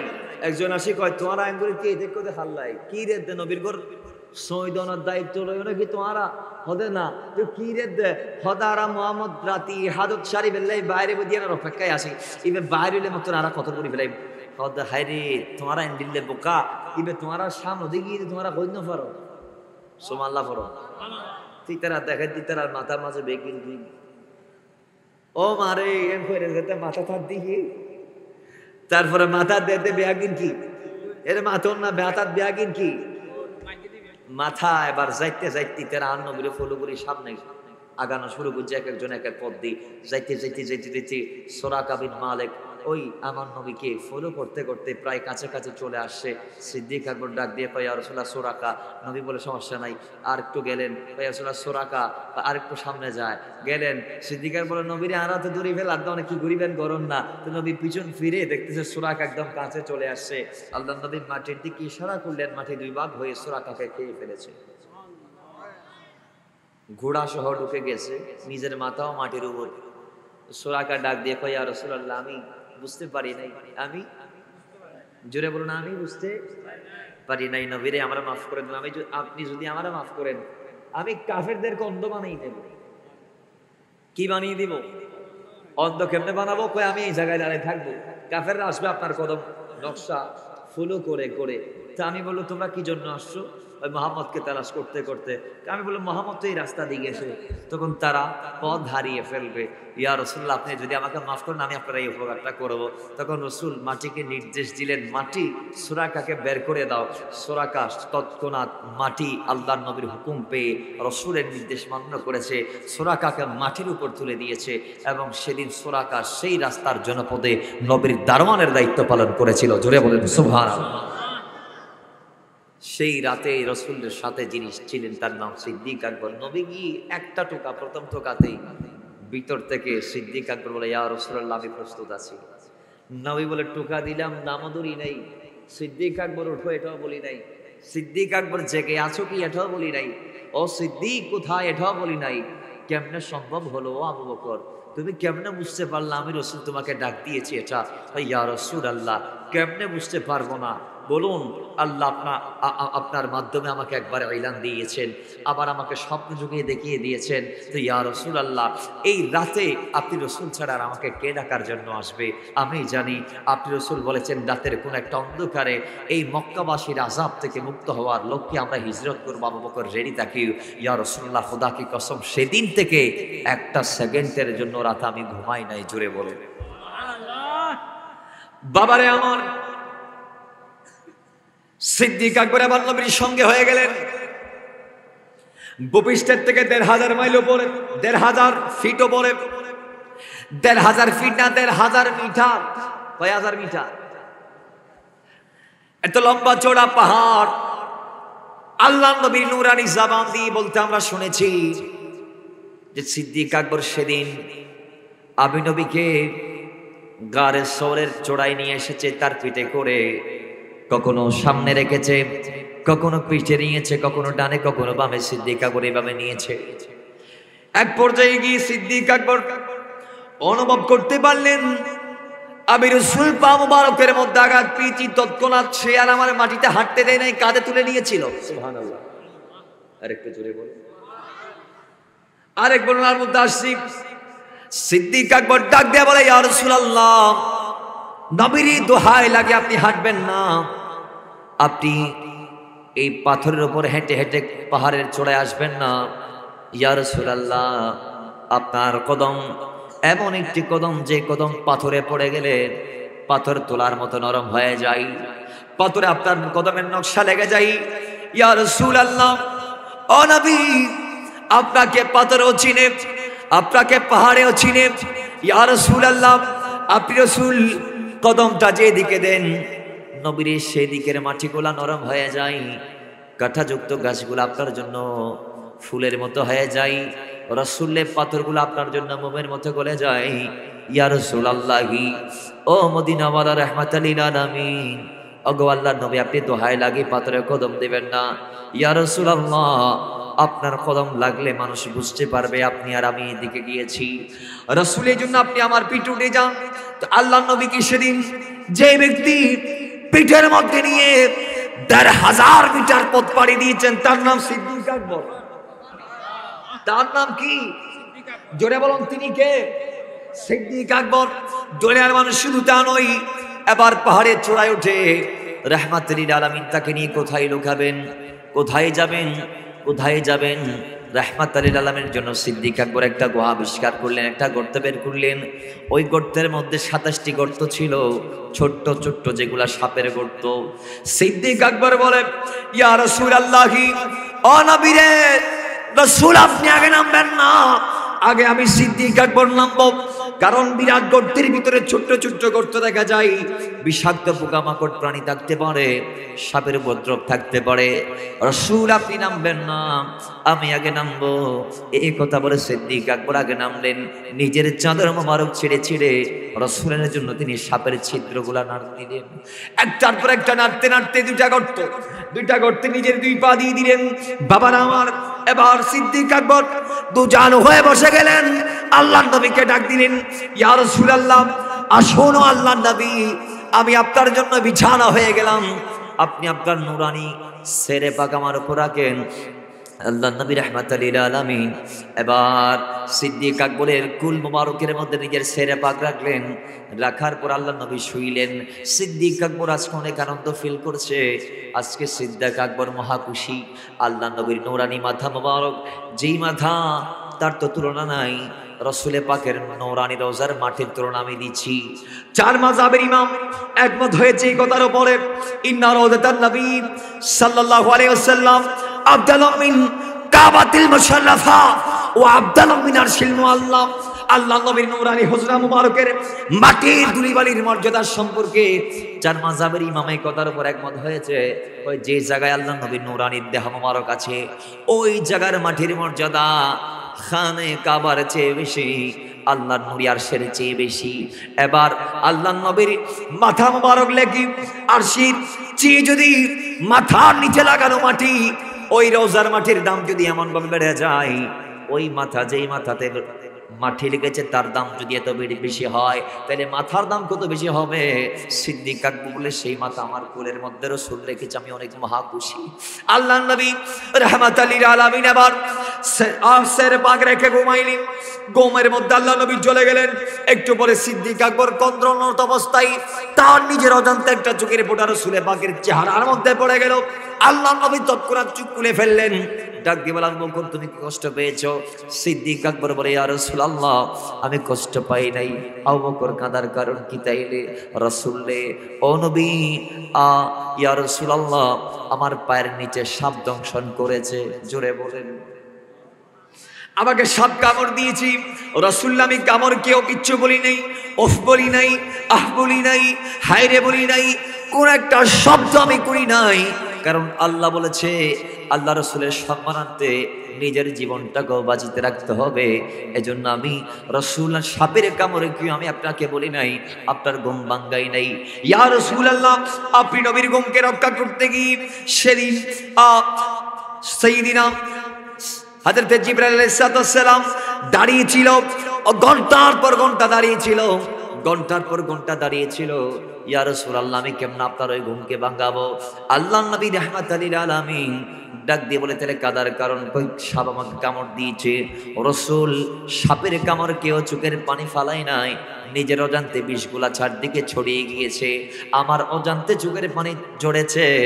রাসূল, আপনার ঘুমের ব্যাঘাত হয়েছে, আমাকে মাফ করবেন।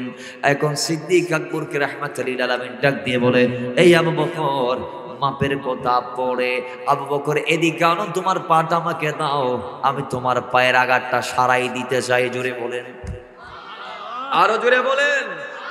আরে আবু বকর সিদ্দিকের হাফে কামড়াইছে, আঙ্গু নবীর মুখের দুধুই বালা হয়ে গেছে, ঠিক কি না? আরে ভাই হে যুগে কি ডাক্তার ফাক্তার হেগিন সিনোনি,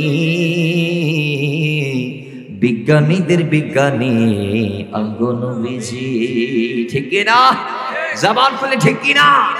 যেই যুগে ডাক্তার নাই, ম্যাক্স হসপিটাল নাই, অ্যাপোলো নাই, এবার কেয়ার নাই, যেই যুগে চট্টগ্রাম মেডিকেল নাই, ঢাকা মেডিকেল নাই, যেই যুগে শ্রেষ্ঠ শ্রেষ্ঠ ডাক্তার হাসপাতাল অ্যাম্বুলেন্স ছিল না, সেই সময় আমার মদিনাওয়ালা ছিল। দুনিয়াতে এমন কোন ডাক্তার নাই যার মুখের তুথুই, যার মুখের লালাই রোগে ভালো হয়। একজন ডাক্তার আছে, যে ব্যক্তি যেই নোরানি জাতের হাত দিয়ে বোলালে চোখ আপন জায়গায় স্থাপিত হয়ে যায়, যেই ব্যক্তির মুখের তুতু দিলে ওই আঘাত সেরে যায়, যেই ব্যক্তির গায়ের পসিনা থেকে ম্যাস্কের চেয়ে সুঘ্রাণ বের হয়, ওই ব্যক্তির নাম আর কেউ নয়, রাহমাতাল লিল আলামিন। জুড়ে বলেন, আরো জুড়ে বলেন। নবীর দাম কম না বেশি? তত মুবারকের লালা লাগিয়ে দিয়েছে। রোগ বিষ, হায় হায় হায় বাবারে। এখান থেকে বের হয়ে 3 দিন পরে যিনি প্রথম উঠেছেন তার নাম আবু বকর। যিনি সেখান থেকে বের হয়ে কোবাতে গিয়ে মাহমুদের ঘরে গিয়ে দুধ দহন করলেন, নিজে খাই নাই, নবীরা খাবার দিয়েছেন, তিনার নাম আবু বকর। সেখান থেকে উঠে যাত্রা করলেন, যাইতে যাইতে কোবাতে পৌঁছার আগে আগে মানুষ বুঝতে পারে না, উটের পিঠে সাওয়ার হয়ে দুজন আসতেছে, দুইজনে একই রকম। কারণ কয় আল্লাহ নবীর সাথে 3 দিন নির্জন গুহাতে থাকার কারণে নবীর রঙে সিদ্দিক আকবর রঙিন হয়ে গেছে। আরো জোরে বলেন, মহাবচে বলেন। চেহারা দুনিয়া যেতে ডিল গিয়ে চেহারা দুটাই যখন একই রকম হয়ে গেছে, এখন সাইয়েদিনা সিদ্দিক আকবর রাদিয়াল্লাহু তাআলা কোনটা রাসূল কোনটা মানুষ সেগুলো বুঝতে পারছেন না। এখন ওই সময় সিদ্দিক আকবর দেখতেছেন পেছন থেকে যে মানুষ খাদেমকে, মাখদুমকে, খেদমতকারীকে, যার খাদেমগিরি করছেন তিনি কে, সেটা মানুষ ফারাক করতে পারছেন না, নির্ণয় করতে পারছেন না। গোলাম আর মালিক দুইজনকে যখন মানুষ চিনতে পারে না, গোলামও যেরকম মালিকও কিরকম, তখন সিদ্দিক আকবর ওই ব্যক্তি যিনি নিজের চাদর রসুলে পাকের মাথার ওপর উঠিয়ে দিয়ে মানুষের সন্দেহ দূর করে দিয়েছেন, প্রমাণ দিয়েছেন, এই দুনিয়ার মদিনার বাসিন্দারা জেনে রেখো, যিনি পিছন থেকে মাথার ওপর চাদর ধরেছে তিনি গোলাম সিদ্দিক আকবর, যিনি সামনে বসা আছেন তিনি রাহমাতাল লিল আলামিন। জুড়ে বলেন সুবহানাল্লাহ। কেমন সিদ্দিক আকবর জানেন? যিনি সবগুলাতে আগে ছিলেন, সবগুলাতে। ইবাদতে তাকে ক্রস করে কেউ আগে যাইতে পারে? জোরে বলেন, পারে? সবচেয়ে আশ্চর্যের সংবাদ হচ্ছে রসুলে পাকের একজন সাহাবী আছেন, একজন যিনি আমার নবীর ইমাম সেজেছেন, যার পিছনে ইক্তেদা করে আমার নবী নামাজ আদায় করেছে। ইমাম বুখারী রাদিয়াল্লাহু তাআলা বুখারী শরীফের প্রথম খণ্ডের 99 নং পৃষ্ঠার 678 নং হাদিসে এনেছেন হাদিস কানা। ইমাম বুখারী বলছেন সিদ্দিক আকবর ওই ব্যক্তি যার পেছনে রাসূলুল্লাহ নিজে ইক্তেদা করেছেন। এটা এই ওয়াকিয়াটা বলে আজকের মাহফিল আমরা এই দিকে, আমি তো এত লম্বা করছি আমি নিজেও জানি না মাহফিলটা যে এত লম্বা হয়ে গেছে। যাই হোক, আল্লাহ পাক আপনাদেরই খেদমত কবুল করুন। আরো জোরে বলেন, তো মুহাব্বতে বলেন। শীত যত বেশি হোক না কেন, আমি শুরুতে বলেছি ইমানদারের কাছে শীতকে শীত মনে হয় না। বলেন না, শীতকে শীত মনে হয় না। ইমানদারের কাছে কি শীতের ভয় আছে? জানের ভয় আছে? মালের ভয় আছে? আপনি যদি ইন্নাল্লাহ ইশতারার মধ্যে পড়েন, আল্লাহ যদি আপনার থেকে কিনে থাকে, তাহলে এগুলার ভয় আপনার কাছে থাকার কথা। আল্লাহ বুঝার তৌফিক দান করুন। করে বলেন আমিন। আল্লাহর নবী আমরা সবাই জানি রাহমাতাল লিল আলামিন ইন্তেকালের আগে অসুস্থ হয়ে গেলেন। 11 দিন মতান্তরে 14 দিন। কয় দিন? 11 থেকে 14, কেউ কেউ 13 দিনের কথা বলেছে। সেখানে 3 দিন ছাড়া, কয় দিন ছাড়া? 3 দিন ছাড়া রাহমাতুল লিল আলামিন বাকি দিনগুলা মসজিদে নববীতে গিয়ে নিজে ইমামতি করে মানুষদেরকে নামাজ পড়িয়েছেন। ইন্তেকালের আগে 11 থেকে 13-14 দিন আগে রাসূল পাকের এমন জ্বর হয়েছে যেটা আল্লাহ নবীর মৃত্যুকালীন জ্বর। কি জ্বর? মাথায় রাখবেন, জ্বর হচ্ছে মৃত্যুর আলামত। জ্বর মৃত্যুর আলামত। মেডিকেল সায়েন্স বলছে জ্বর এটা কোনো রোগের নাম নয়। জ্বর এটা কোনো রোগের নাম নয়। প্রত্যেকটা রোগের শুরুতে জ্বর আসবে। আপনার কাছে রোগ আসতে পারে, আপনাকে আক্রমণ করবে কোন একটা অসুখ বা রোগে, এটার সিগন্যাল স্বরূপ প্রথমে আপনার গায়ে জ্বর আসবে। এই জন্য ডাক্তাররা বলেছেন জ্বর এটা কোন রোগের, জোরে বলেন, জ্বর এটা কোন রোগের ওষুধ নয়, নাম নয়। এবার আসে এটা সিগন্যাল। রাসূলুল্লাহর কাছেও মৃত্যুকালীন প্রথম সিগন্যাল জ্বর। বাবার আমার 11 থেকে 14 দিন 13 দিন জ্বর। ওই সময় আল্লাহ নবী নামাজ বাদ দেই নাই। ও রাহমাতুল লিল আলামিনের গোলামেরা, একদম শেষ ওয়াক্তে এসে আল্লাহ নবী গোলাম হযরতে বেলাল রাদিয়াল্লাহু তাআলা মসজিদে নববী শরীফের মধ্যে আযান দিলেন। নামাজের ওয়াক্ত যখন হয়েছে, রাহমাতুল লিল আলামিনের গোলাম বেলাল এসে মায়েশার কাছে গিয়ে বলে, আম্মা জান, রাহমাতুল লিল আলামিনকে বলুন সে যেন আমাদের নামাজের ইমামতি করতে আসে। জুড়ে বলেন সুবহানাল্লাহ। দয়াল নবীরে বলুন নবী যেন নামাজ পড়াইতে আসে। ওয়াক্ত হয়েছে, নামাজের সময় হয়ে গিয়েছে। মায়েশা গেলেন রাসূলুল্লাহকে বললেন, ইয়া রাসূলুল্লাহ, নবীরে আপনাকে বেলাল তলব করছি ইমামতির জন্য। রাসূল বলে, বেলালকে বলো সিদ্দিক আকবরকে যেন ইমামতির দায়িত্ব দেই। সেই দিন মায়েশা এবার অন্তরের মধ্যে একটা প্রশ্ন নিয়ে আসলেন। তিনি ভাবতে লাগলেন, আমার আব্বাজান আবু বকর সিদ্দিক অত্যন্ত কোমল হৃদয়ের ব্যক্তি, তার আওয়াজটা এত বড় না। সে যদি ইমামতির মুসল্লার মধ্যে দাঁড়ায়, সে যদি কারাত পাঠ করে, আল্লাহ নবীর গোলামরা পিছন থেকে কারাতের শব্দ শুনবে না। রাসূল কেন তার দায়িত্ব দেওয়ার জন্য বলেছে। আল্লাহ নবী উম্মে হাফসার কাছে গেলেন। হাফসা ছিল আমার নবীর স্ত্রী, মাওলা ওমরের সন্তান কন্যা। ওই হাফসার কাছে গিয়ে বলে, বোন যাও যাও, নবীকে গিয়ে বলো দায়িত্বটা যেন আমার বাবার থেকে নিয়ে তোমার বাবারে দেওয়া হয়। সুবহানাল্লাহ। দায়িত্বটা যেন ফারুক আজমের দেওয়া হয়, তুমি একটু গিয়ে আমার নবীকে বলো। হাফসা বলে, আমি বলতে পারবো না। বেলাল আবার এসেছে, আবার এসে ডাক দিয়ে বলে, আম্মা জান রাসূলকে বলেন না আসতে। তারা আবার গেলেন। আবার আমার নবী বলে, আবু বকরকে বলো ইমামতি করতে। এবার দুজন মিলে যখন বলেন, রাসূল দায়িত্বকে চেঞ্জ করা যায় না। ইয়া রাসূলুল্লাহ, দায়িত্ব কি পাল্টানো যায় না? দায়িত্ব হাফসার আব্বাজান মাওলা ওমরকে দিয়ে দেন। সে অনেক রাগী মানুষ, তার গর্জন আসে, তার হুঙ্কার আছে, যাকে শয়তান পর্যন্ত ভয় করে দায়িত্বটা তারে দেন। লক্ষ লক্ষ সাহাবী, তারা তো আমার নবীর সাহাবী সিদ্দিক আকবরের কারাতের শব্দ শুনতে পারবে না। এবার আল্লাহ নবী ডাক দিয়ে বলেছেন, হে আমার স্ত্রীরা, তোমরা কি অন্য নবীদের স্ত্রীদের মতো আমার বিরোধিতা করবে, আমার কথা কি মানবা না? এই কথা শুনে তারা চুপ।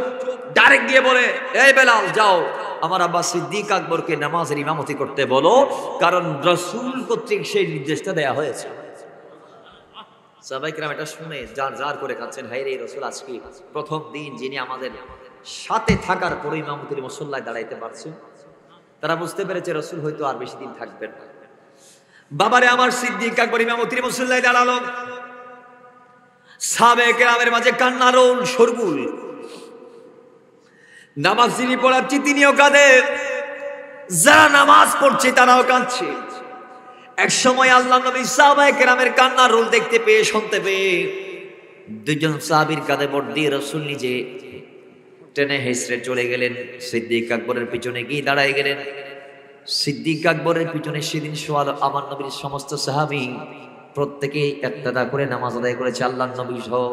বুখারীর বর্ণনার মধ্যে সিদ্দিক আকবর বলেছেন, সবাই যদিও আমাকে ইমাম মেনে নিয়েছে, রাসূল যদিও আমি ইমামের পিছনে দাঁড়িয়েছে, কিন্তু সেদিন আমি আমার ইমাম স্বরূপ আল্লাহ নবীকে আমি গ্রহণ করে নিয়েছিলাম।